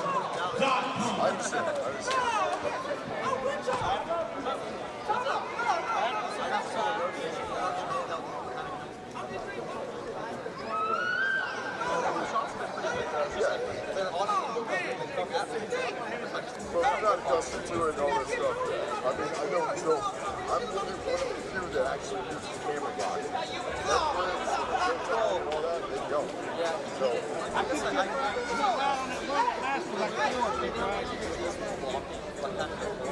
that's why I just had a meeting. Yeah, I have no problem with you guys on the injuries, but I'm just saying, like, usually they have a bigger injury.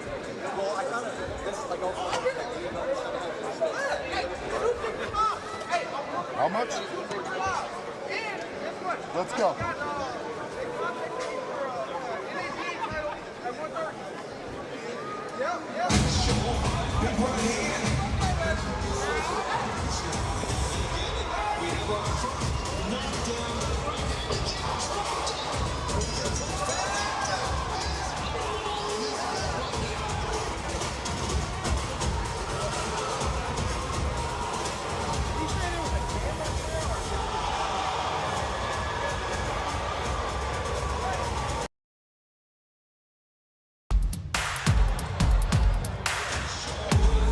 Dallas has a significant lead as we get out of the middle rounds and go into the money rounds. So doing a good job at home. Dave Bontempo along with Al Bernstein. We had some explosiveness in the middle rounds of this contest, and it actually defined what we saw on the scoreboard. Yeah, it really did. It pushed the Dallas Enforcers far ahead in this matchup, and it probably will be the deciding factor in this.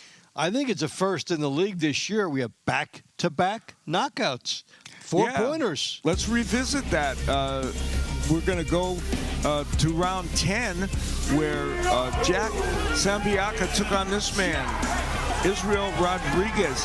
And Sambiaku, usually a right-hand artist, landed the left hook. The first one that stunned him, and then this one sent Rodriguez down, and it got the win for Sambiaku. Thank goodness Rodriguez got up and was well after that. But then in round 11, following, Brianna Carrero brought the power against LaTravia Pierce, sending her down once, and then a big straight right hand will end the night for Pierce. And 2 knockouts in a row for Dallas that really changed the momentum of this fight. All right, in the money rounds, we've got our round to watch. We're going to look at round 23 with Melissa Parker, who won already against Janaise Morandin. She's going to try and do it again and see if she can further this Dallas lead. All right, let's get it back inside and roar down the home stretch with the money rounds. Welcome to the money rounds. Round 17 is in the light heavyweight division. In the blue corner, for the Houston Hitmen, Devin Thorne. In the red corner for the Dallas Enforcers, former 3-time Golden Gloves champion and Team USA member, Abimbola Space Oshundairo.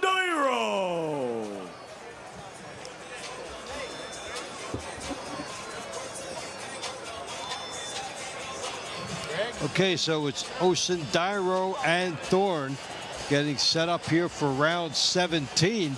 Hey, as they get ready, let's take a closer look at Osundairo. We saw him earlier, and then we'll find out a little bit more about this emerging fighter in TBL. Take first place at the 2021 USA Boxing Elite Championships. Author, trainer, and actor. Yeah, fascinating background for him, and he shows us showmanship every time he steps in the ring, not just with his boxing, but with his personality as well. Now, he understands that you are not only selling a boxing ability, but if you can put up charm, charisma, something to get interest, that's also good. He's trying to unload early here. And in their last meeting this evening, Osundairo's pressure early in the round was what made the difference in the scoring. Thorne, toward the end of the round, was able to start getting a few right hands in, but not. Oh, wow, that's the best hook Thorne has thrown all night. Now, he had that extra second of time to work with as a rare pause by Osundairo. Osundairo closing ground here, trying to cut off the ring.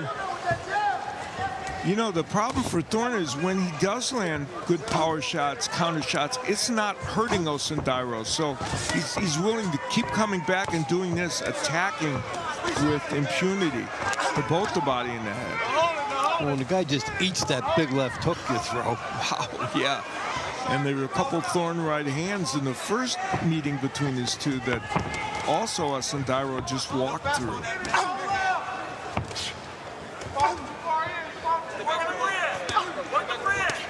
You know, Thorne has gotten some toughies here in this season. First with Sean McCalman, who looked very good, and now with Osundairo. He's had a couple of really difficult opponents in season 4. You don't get a soft schedule too much, and sometimes you get a real hard one. Yes. Osundairo, double jab and then the straight left hand behind it. He has been a swarm. And you can hit Osundairo with counter punches from time to time, and we've seen Thorne do it, but not that much, and he obviously can take those shots. Osundairo pressure. It's like a guest that comes to your house and never leaves. Correct, yes. That's a good way to put it, David.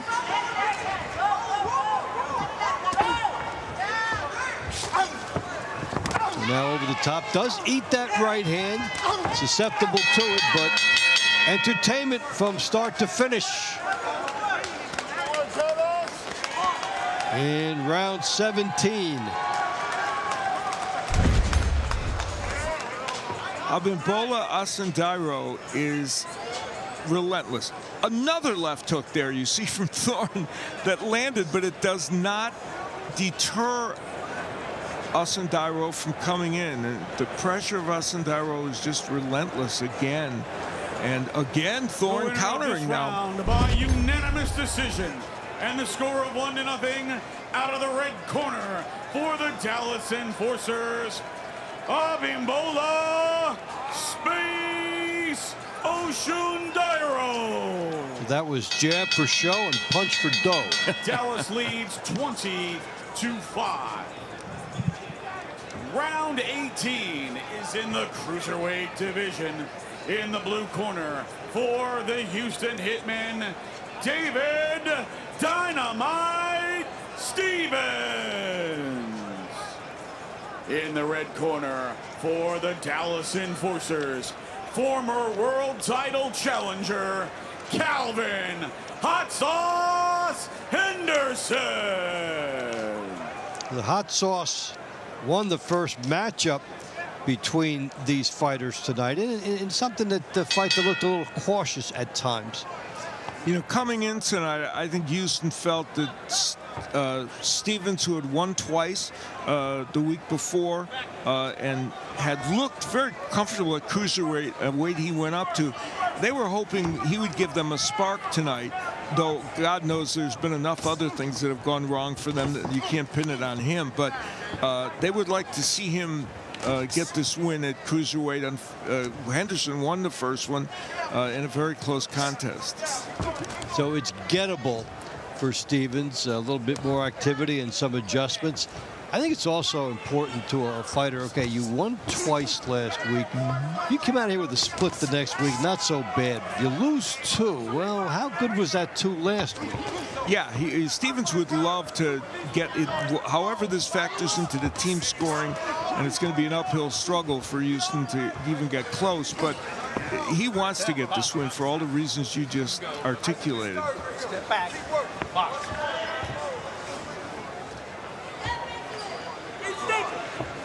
This round is somewhat similar to the first time they matched up this evening, and it was Henderson's activity in the last minute of the round, minute and a half, I think, that won him the close decision. And in fact, it was a split. Yeah, and what's interesting, if you're the guy who wins, you say, oh, well, that worked. I won. And you may go back to it the next time, thinking it will be enough again. And if you've been on the short end, as Stevens was, the onus is on you to do something a little different. Yeah, and unlike what we saw from Stevens the last time out against Tessia Eves Telly, he was a whirling dervish, real active in those fights. Not so much here in these, although he lands a nice right hand a moment ago.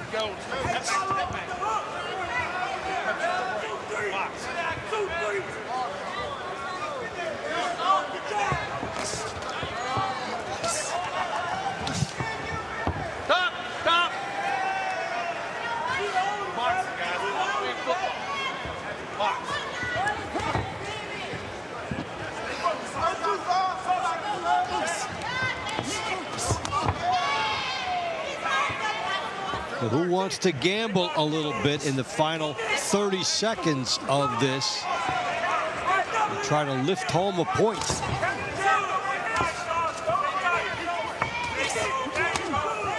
Henderson was able to land some good shots toward the end of the first meeting of these two, but it's Stevens who's being more aggressive here at the end of this round. Not everything getting home, but he is throwing more shots.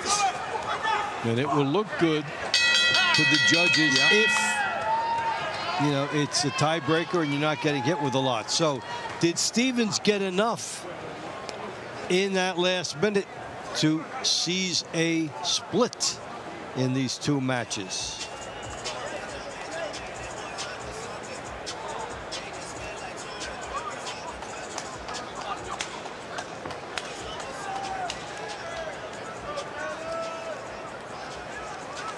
The winner of this round by unanimous decision, and the score of 1-0 out of the blue corner for the Houston Hitmen, David Dynamite Stevens.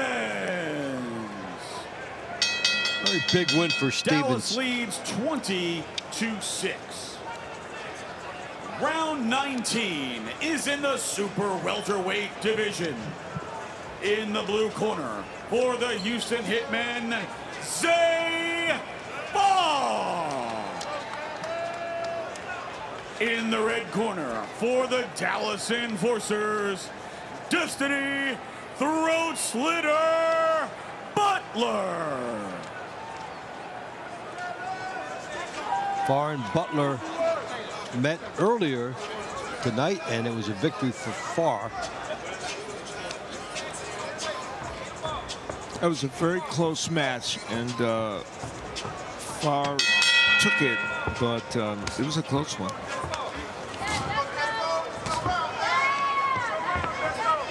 so close that if you're not on the right end of that, you figure I could just do a little bit more, do something a little bit different.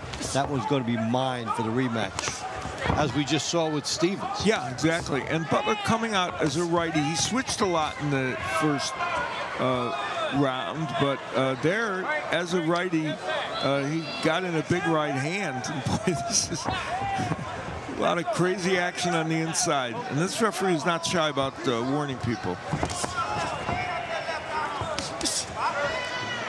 Good hard straight left hand getting home by far. For Butler making his debut in team boxing, even though he's experienced as a pro at 13-2-1, he's trying to figure out this format and figure out how he can be active enough. And facing a left-hander who is tall, lanky, with tons of amateur experience, finalist in 2025 of the U.S. Amateurs so far, it's not an easy task for Butler right now. And he does switch lefty, as he did in the first encounter between these two. Halfway through for both fighters to make their point.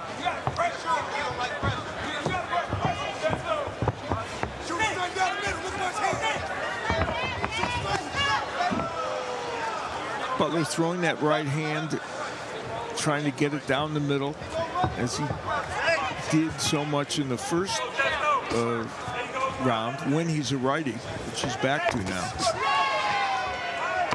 Zafar is economical with his punches. We saw that even when he beat Jarvis Shepard. He wasn't a whirlwind in terms of activity, but you know, he won that one on a split decision and won a close one here tonight.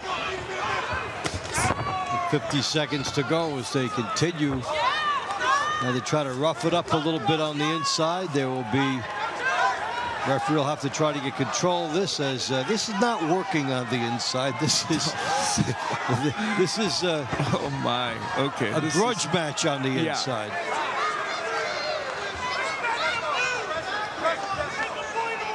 And now there will be a lecture.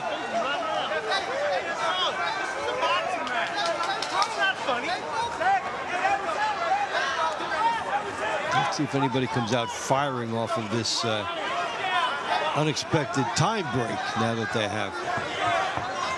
Well, they've been wrapped up like that 2 or 3 times in this round, and it's always been tough. Here we go again. In that same corner, nobody wants to let go.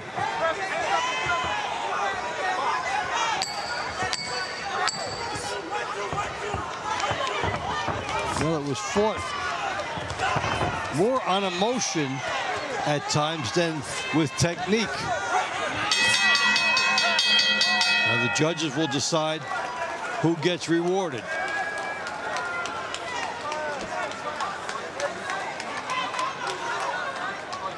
Well, they're debating, obviously, who's more to blame for. I think it was you who held. Yeah, it was you who held. Discussion. I know you didn't mean it.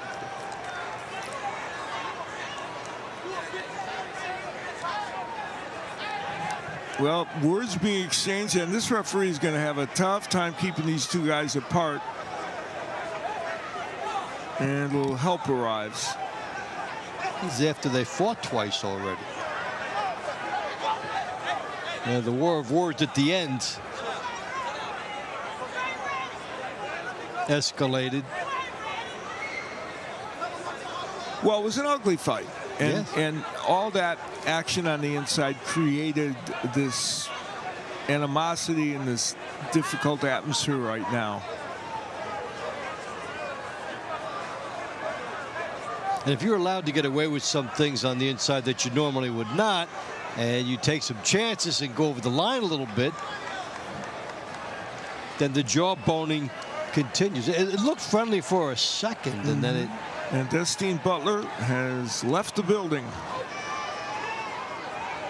Frustrating for that 31-year-old making his TBL debut tonight. Well, they're staggering their departure times, too, so that they don't inadvertently run into each other. If you tell them both to get out of the ring, They're going to meet up a few feet away, and this will continue. So this is literally security housekeeping that they're doing here. And even the folks on the bench of these teams looking on. It's been an interesting and sometimes offbeat night tonight. And we're going to get a decision on this at some point. There was some boxing in that round, so they'll have to judge how that went. And there was nothing taken away from anybody. No point deductions that we're aware of. They may be. Are they waiting for Butler to return before they render this decision? Be very interesting. You got the impression that they set him off and he ran out. The impression conveyed was that they didn't want them both to leave at the same time. Or Butler may have just made that decision on his own.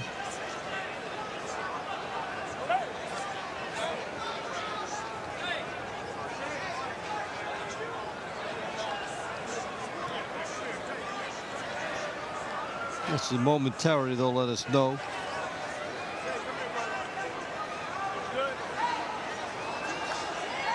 Meantime, Dallas is having a great night as a team.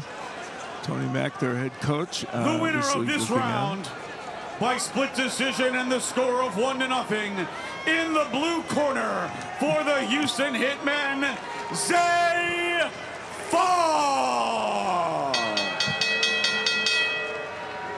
Dallas leads 20-7. Round 20 is in the welterweight division. In the blue corner for the Houston Hitmen, Manuel, the Venezuelan monster, Sangroni. In the red corner for the Dallas Enforcers, Jesus Sabroso Vasquez Jr.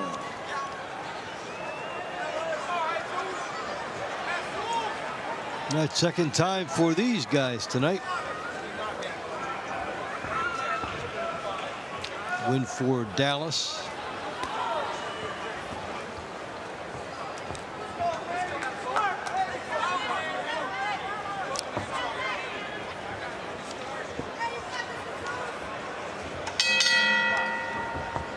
All right, action continues, and Amelia is standing by with an awesome guest. So I'm here ringside with Cam F. Awesome. Cam and I were on Team USA. He was on Team USA, and I was kind of coming up. You've seen it all, my friend. In regards to this format, do you feel like this is something that kind of bridges the gaps from amateurs into the pros? I think it definitely bridges the gap, and it's made it social media friendly to where you can watch a whole round on a TikTok. So I see this being even bigger than normal boxing is being. I see this turning into something really big.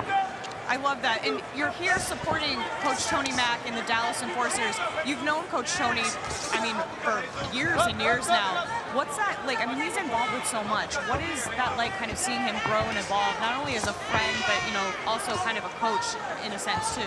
Yeah, I've got to meet Tony before he was Coach Tony. He was just Fighter Tony. And I got to see his journey in being a fighter, using that discipline, and now teaching these younger fighters the things that he learned being on Team USA and traveling the world and dedicating his life to the sport. And I love being able to have a coach who's actually been in the ring telling fighters what to do. I mean, the lived experience means so much. And on the other side of that, just very quickly for the people, you are right now, you've taken this journey into motivational speaking, and you've also done some work as a comedian when you transitioned out of sport. Anything you want to add about that? Yes, I love seeing people like you win championships and then show the world that you can be more than just the jersey. That athletes, we got to this level because we have discipline, we have the mindset, and we can be successful in anything we want to do. And I want athletes to know after their sport they can do more than just be an athlete. And you're showcasing that, girl. You get it. You, sir, are leading the way in the charge. Thank you so much for your time and being here to support Tony and all the athletes. We really appreciate it. Go Enforcers, gang, gang. Get us back in the ring, Dave. Thank you, Cam. Okay, 1 minute left in this one, the rematch between Sangroni and Vasquez. And this has been a barn burner. They have both been landing some really good punches. Sangroni, we know, a very aggressive fighter, and Vasquez has matched it. Now, we knew this was going to be good coming in with the straight-ahead style and stalking of Sangroni, and Vasquez there to meet him, and they've done it twice. And you know, Jesus Vasquez making his debut tonight in team boxing. You can feel that he's got a beat on this format because he's able to box at range, still use his skill sets, but be very aggressive. And Sangroni, of course, he's the attacker, and he's done that throughout their 2 matches. He's trying to get out of here with 1. We've seen Sangroni now 4 times in the last couple of weeks, and it is what you see is what you get. It is always exciting. He'll be one of the more exciting fighters in season 4, whatever outcome his fights have. Vasquez kind of pushing him away and then landing from range. And this will be interesting.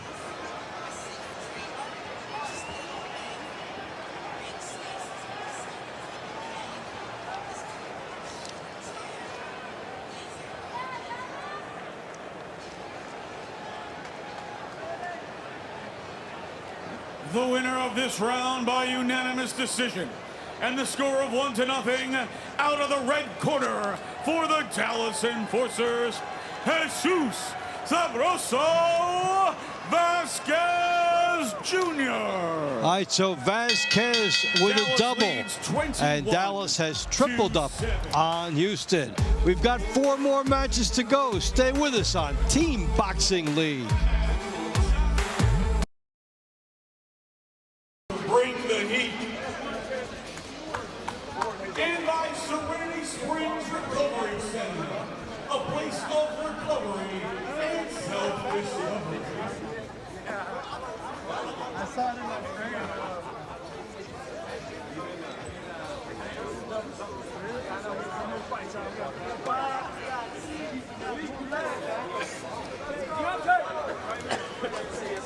I know. I'm just concerned. You know, yeah, my blood pressure. I got stepped on. That's what I like that. You didn't break it? No, I'm good. It scared me to death. I would have been dad if he wasn't pregnant. There's so much happening all at once. I thought we were about to melee in this place, falling off the box. I'm staying on the box the rest of the night. I think after that. We're expecting the next one.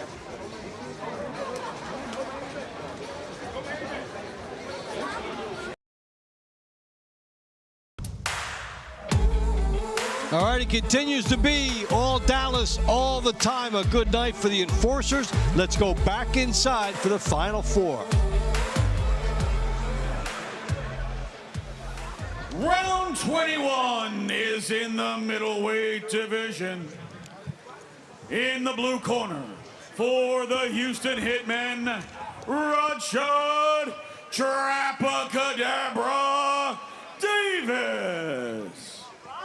In the red corner for the Dallas Enforcers, Ray Talib Jr. All right, so it's Davis and Talib Jr. Talib Jr.'s made some noise tonight, as has his Dallas teammates. Yeah, he performed very well in the first fight between these two, using his left-handed style, good body punching, and aggression to win the day. Even though Davis, who's making his TBL debut, had some good moments.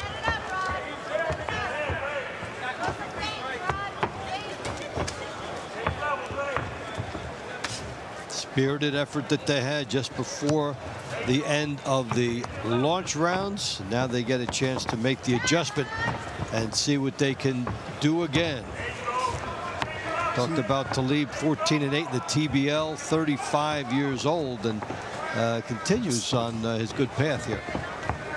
And he wants to pad his record with 1 more and make it a double tonight.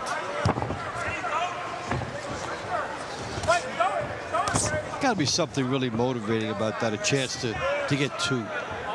Yeah, and he lost twice to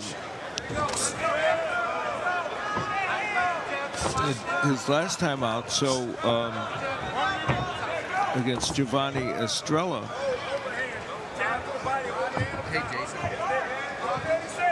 Any chance I can get that clip? So to come back with a double is a big confidence booster if you can get it. And I think there's something about the confidence when the team is up big like this and doing well.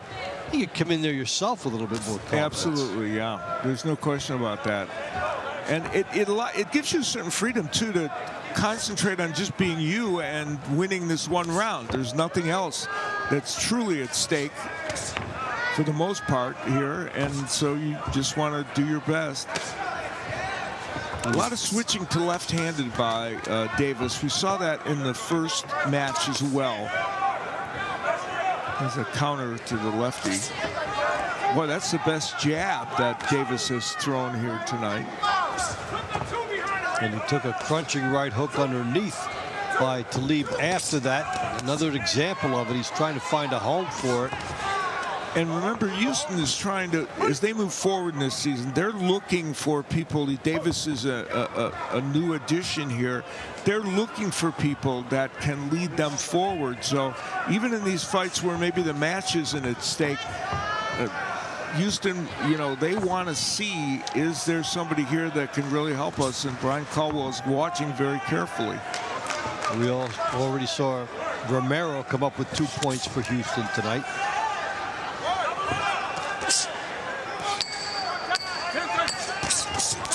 And here is Talib with a big pressure. Now that should have been a knockdown. Yes, ropes holding the fighter up.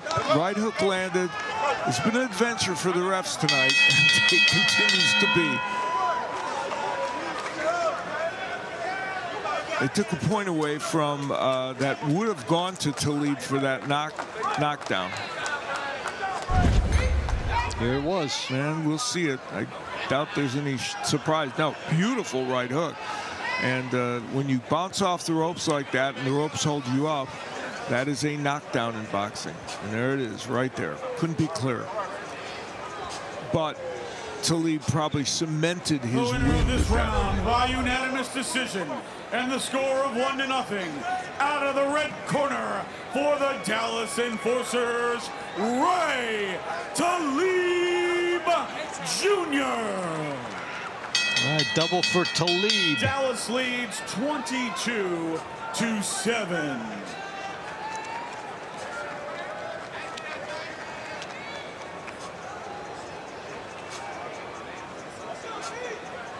Round 22 is in the welterweight division. In the blue corner for the Houston Hitmen, Ezekiel Bad Company Martinez. In the red corner for the Dallas Enforcers, Deontay Money Every Time Brown.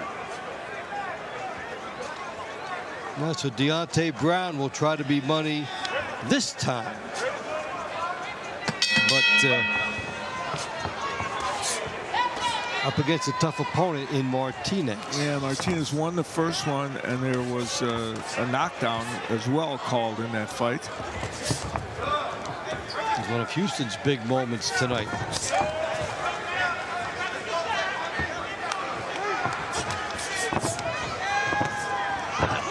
And so Martinez goes right at him, having known what happened before.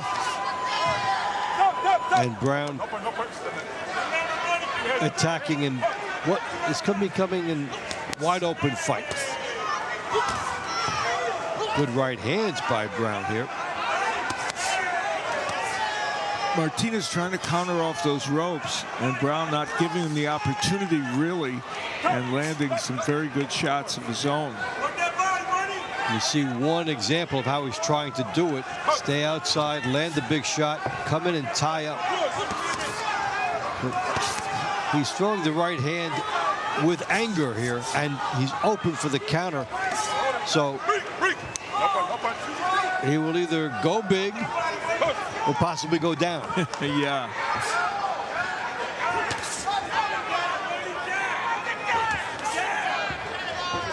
Right hand by Brown. Brown's done some very good body work as well in this round, especially when he's had Martinez on the ropes. Remember, Martinez came into this Houston team from Miami this week to try and give them an infusion of talent, and he did produce in the first fight when he got a win, which has been hard to find for Houston tonight. In this one, Brown has been the aggressor, I think, most of this round, though. Yeah, and he has been charging forward, getting off first, and then able to withstand the counters.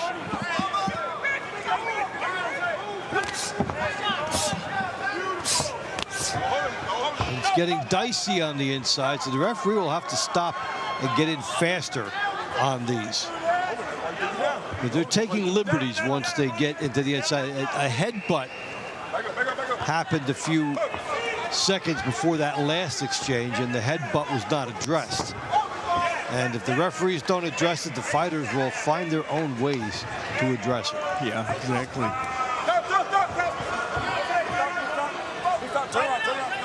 This is a round in which Brown has been mostly the aggressor, but Martinez has done some good work as well. That will be a slip.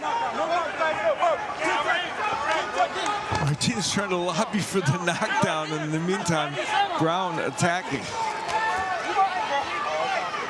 You can't take for granted that you'll get a call and in a very vulnerable position at the end. We'll look at that whole sequence to give you an idea of what transpired toward the end of this round. And this is kind of the night in microcosm, really, in a way. Now, there was not a punch thrown. And so the referee did rule correctly. And there is Martinez kind of, you know, talking to some official outside the ring. Or maybe one of the coaches? Yeah, possibly the coach, saying, hey, I got a knockdown. Why didn't they call it? But it really wasn't in any case. And the score of 1-0 out of the red corner for the Dallas Enforcers, Deontay Money Every Time Brown. Well, it's certainly money this time. Dallas leads 23-7. Gets a split in terms of the Round results. 23 is in the featherweight division. In the blue corner for the Houston Hitmen, Janisa Indira Morandin. In the red corner for the Dallas Enforcers, Melissa Parker. Parker had an excellent boxing round against Morandin, getting a win previously using her boxing, her height and reach. A very good performance by her in that regard.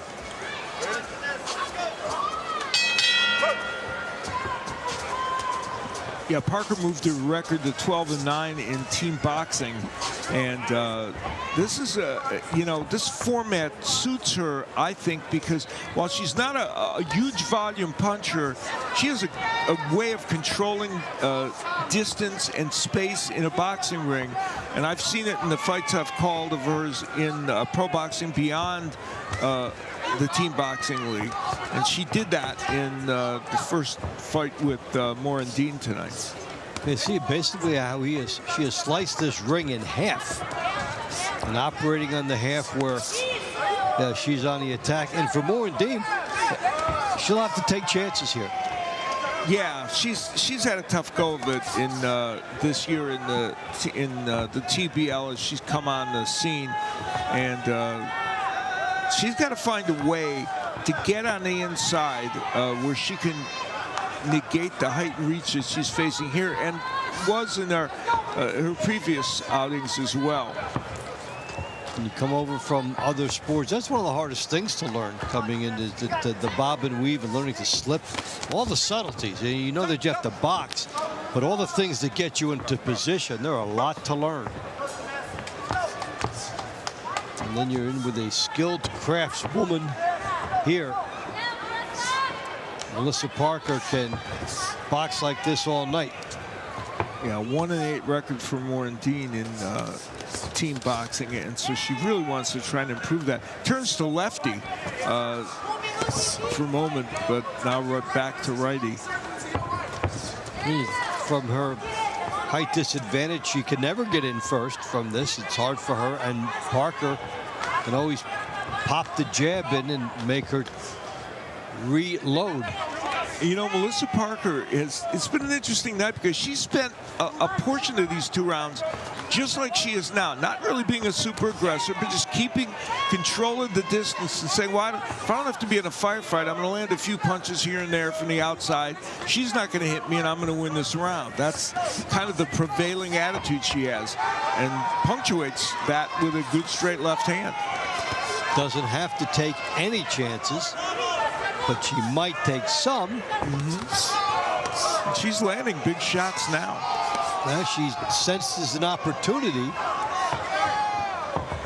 As the clock is winding down, she's winding up. Good shots here from Parker, and a huge left hand got in. Let's see. That's sticking it in your face a little early.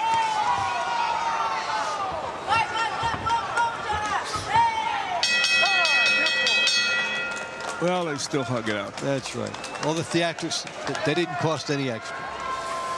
And Melissa Parker gets herself, we would think, a double, even though Janessa Morandine celebrating what she thinks was a better outing in any case for her. Remember the shock the last time when there was a split for her. We had that look. We were right on her when she heard the verdict. Yeah, that was shocking. Let's see if that gets repeated. The winner of this round by unanimous decision, out of the red corner for the Dallas Enforcers, Melissa Parker. Right, so dominance. Dallas leads 24-7. Round 24 is in the lightweight division. In the blue corner for the Houston Hitmen, Jaden Alpo. In the red corner for the Dallas Enforcers, Malik Mulark.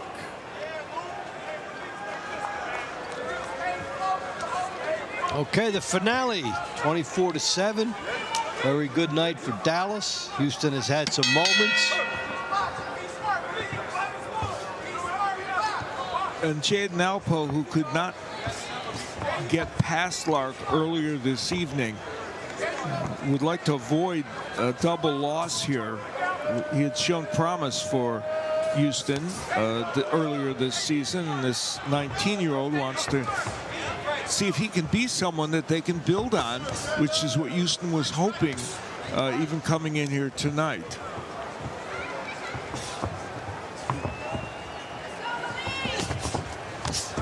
And Lark, just a really solid, seasoned performer with team boxing. 17 wins, well, 18 counting the one tonight, and only 7 losses. So he's become one of the most dependable fighters on this team. Yeah, he really has.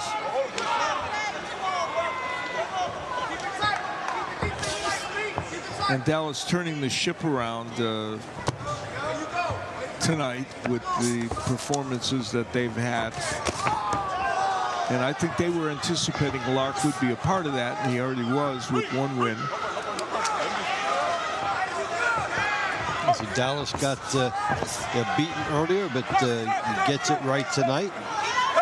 Saw a rebound tonight, earlier this week with Nashville. So yeah, we knew one of these 2 teams would continue that trend because both of them were coming in off huge losses. So redemption weekend. Well, point deduction from Lark. Interesting.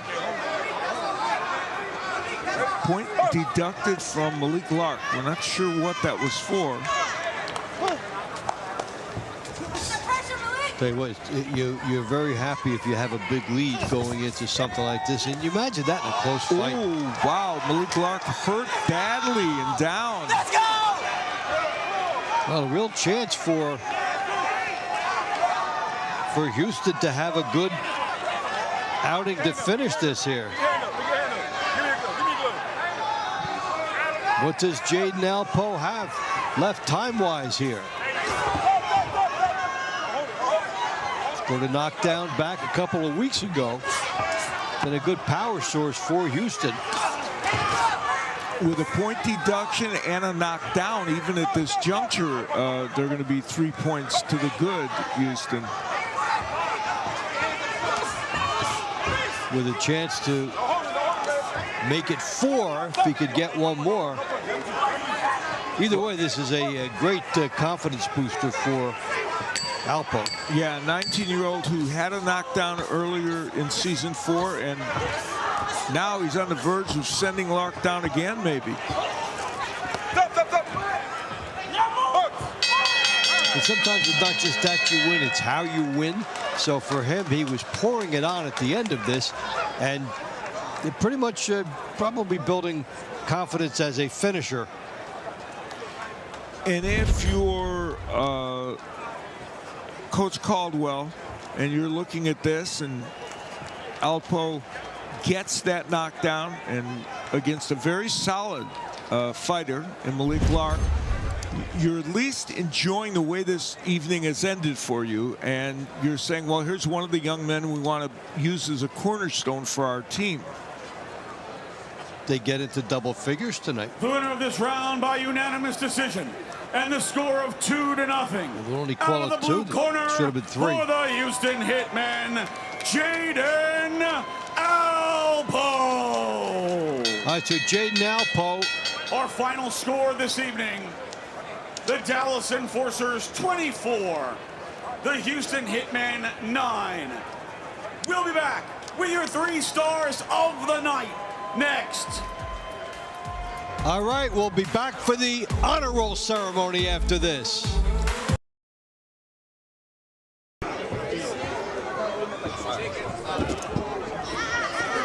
Stars.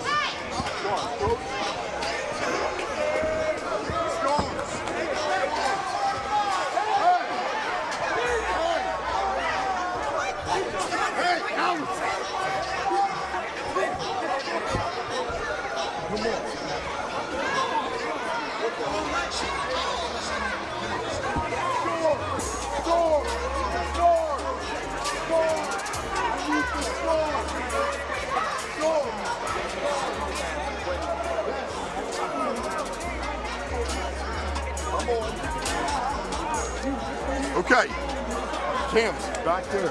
Patrick, right here. Star of the night. My #1 star of the night, right here. You're going that way.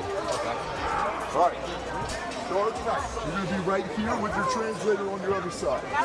All right, star #2, right here. Coach, right here. Star #3, you're around the night. Where's my 3? Ezekiel!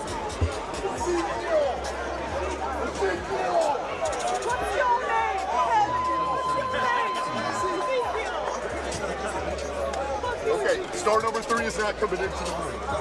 Round of the night is going to be over here. Over here. Go this way. Right there. Stand right here, please. Turn them this way. There you go. All right. Okay.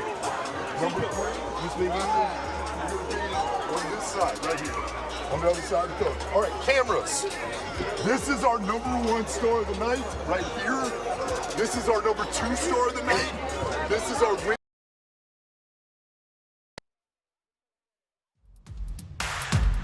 Team Boxing League is brought to you by Balance of Nature. In boxing, consistency beats intensity. Balance of Nature supplements help you stay consistent with ingredients of whole foods you can easily slot into your daily routine. Go to balanceofnature.com, use code TEAM, and start today. Let's send it inside and find out about the honor roll for this night. Our final score here this evening, the Dallas Enforcers defeat the Houston Hitmen 24-9. It's time for our 3 stars of the night. Our 3rd star from the Houston Hitmen, Ezekiel Bad Company Martinez.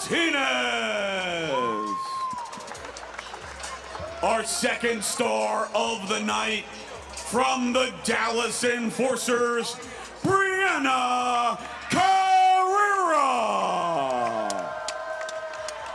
And our number 1 star of the evening, Jack the Demon Sambiaco.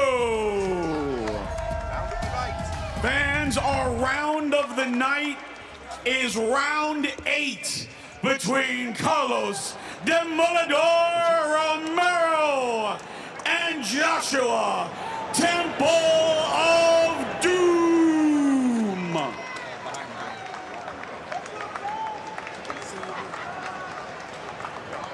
Coach Mack. What's up? Amazing work tonight. You know, I was able to talk with head coach Brian from Houston Hitmen. He had said he'd made a bunch of adjustments, that they were coming in strong. They brought in a bunch of new weight classes, you know, additions into those weight classes. And it just didn't seem that it mattered. Yeah, exactly. Huge shout out to Brian and their team. But this was supposed to happen. We're the better team. We have elite athletes. And if we didn't do this tonight, that would not have been good because we have so much more to look forward to. So we got to stay focused. I'm proud of the team, but we have a long season. This is absolutely nothing. And we got them again next week. So we got to stay humble. We got to stay focused and disciplined because we got to dominate them again. And we got to do it again when it comes to Boston, L.A., Atlanta. We coming. San Antonio, we really coming. Amazing words. There's always more to do. Thank you, sir. Congratulations on an excellent win tonight. Thank you. Ms. Carrera. I mentioned, I was commentating a little bit on your fight, and I mentioned how you are really using amazing straight punches in there. You weren't rushing anything, and then the power just came, which I love to see out of you. You have heavy hands, my friend. But you looked so composed. It looks like you've been doing a lot of work in the lab.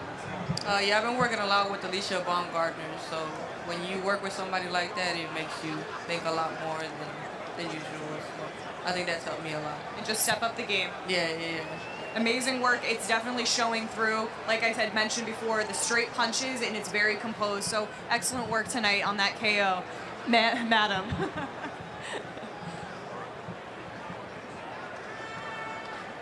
Jack, amazing work tonight. Israel is a very tough opponent. We knew that that round was going to be very impressive. And then you just pulled out an amazing combination and was able to stun him and then get him out of there. What were you seeing to be able to pull that off? Tu oponente era muy agresivo y todos pensaron que iba a ser una pelea muy fuerte, muy difícil. Pero ¿cómo lo hiciste tú? ¿Cómo te sentiste para al final tener tú la Ya, yo miré los videos todo antes de la pelea, entonces yo sabía lo que voy a hacer el día de la pelea. Por eso yo estaba suave, estaba preparado. He said he's seen videos of him, he studied it, and then he prepared himself mentally. Excellent work. Perfecto. Fantastic work, Jack. And it showed. It absolutely showed. Congratulations on your win tonight. Felicitaciones en tu win y hiciste lo que dijiste que ibas a hacer y terminaste bien. Gracias. Dave and Al, let's finish out the night tonight. Okay, thank you, Amelia, and we will go to the Balance of Nature star of the fight, because in the middle rounds, Al, this is when it all changed. Yeah, this is Sambiaco just rattling off these left hooks. He's a right-handed puncher for the most part, but his left hook was devastating tonight and created that dramatic knockout. And that was one 4-pointer, and then we would see another. Yeah, Brianna Carrero against LaTravia Pierce. Put her down once and then landed that big right hand that ended her night. It was those two sequences that really pushed the momentum to Dallas. All right, that might be one of the first times I've seen two 4-pointers back-to-back with that explosiveness. And speaking of explosive, we are thrilled with the explosive growth of the Team Boxing League. Kevin Cassidy, our CEO, has done a great job in bringing this all together. First of all, congratulations on going to 20 teams and also bringing in Manny Pacquiao to this league. Thank you. Thank you. Yeah, it's very exciting for us. Manny is, an incredible 8-division world champion.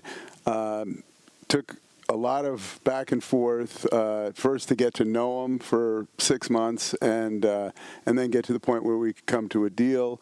That deal was struck with the help of Jazz Mather, the CEO of Manny Pacquiao Promotions, who's here in the United States. Manny's mostly in the Philippines. So there was a lot of back and forth, and then he came and we got to sign the agreement. And he's going to be the captain and owner, and it's going to be called Manny Pacquiao San Diego TJs now. And, one of our first expansion teams next year, obviously we have 8 new teams. So we'll go to 20 teams and 96 events, the most boxing anywhere in the world, I think, for one organization to be putting on. It is our intention to get this out there to as many people as possible, mostly through free TV, so that it becomes ubiquitous around the country. We're in over 240 million homes now, and we continue to grow. And so our broadcast audience is exploding, which is great. We're very happy about that. And some of that is due to the fact that Dr. Phil gave us a chance last year, and we continue to have our relationship with Dr. Phil. You can see on Envoy TV and through a lot of the other mediums, but mostly through Envoy TV, you'll see 60-plus hours a week is available on Envoy TV. Yeah, Dave alluded to one aspect of this expansion that I think is really exciting, and that is the international expansion. You're going into the UK, where those fans will likely gobble up this content. We expect that to happen, and I've had some preliminary meetings in the UK and in Ireland, and we're very excited about that part of the expansion because you have the rabid boxing fans. I got to visit St. Francis Boxing Club, which, over there it's a little bit different. They're all boxing in school from young children, and it's so exciting to see that. I think in the middle of a fight, a football game will break out there as they have it over there. Their football. Their football, yes. What has, it looks all systematic when we see all the deals coming into place, but for your perspective, what has exceeded your expectations? What has surprised you in all of this coming together? Well, I think, it takes a lot to break into boxing. What we saw was that there was an opening because we felt like not enough boxers got a chance to participate, but also that boxing, the long form of boxing, was getting less popular. And I think it comes back to we've talked about this probably before, but the phones, and we came out as the TikTok of boxing. That's what we started out as. That was our theme. And it's a short form of boxing, but it's super exciting, as you saw tonight, right? Every round is exciting.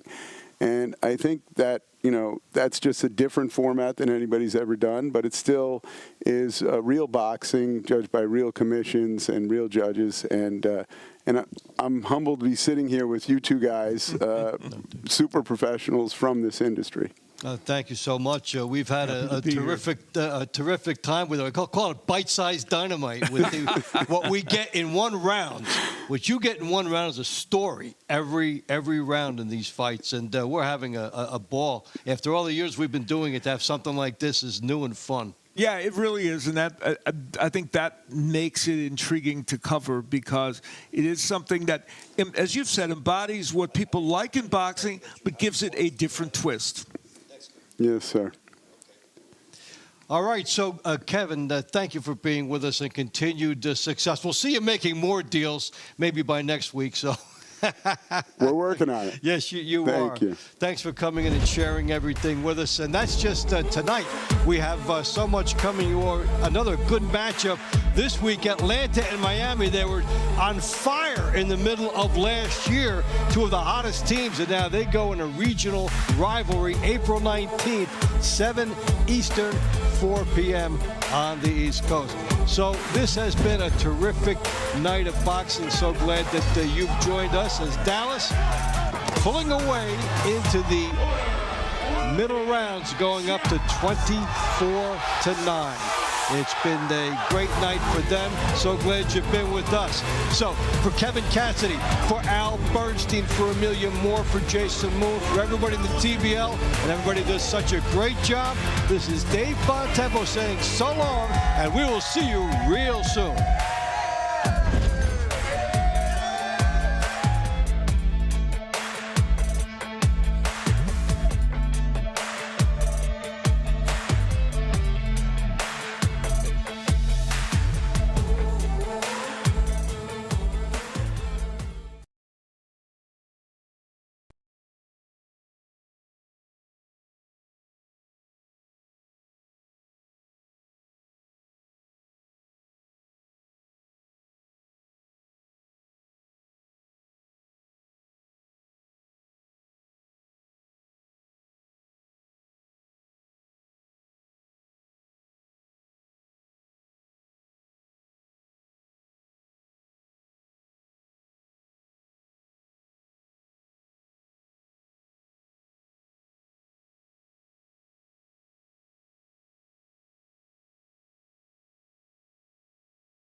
I am down ringside here with Corey Cade. You, at the end of the last season, a very unfortunate injury happened. It was awful to see. But coming back now, kind of like talk to the people about exactly what it kind of takes to be able to come through an injury that is as serious as an ACL. Well, when I went down, I was just in a dark space for a while, too, especially getting taken away from something you love and a no-contact injury. So, it was just a lot to take to come back. But I'm just happy to be back with Team Boxing League, have some fun. Along with coming back, for you, where was that moment in the gym as you're working through this injury that you knew that you were back to the space that you needed to be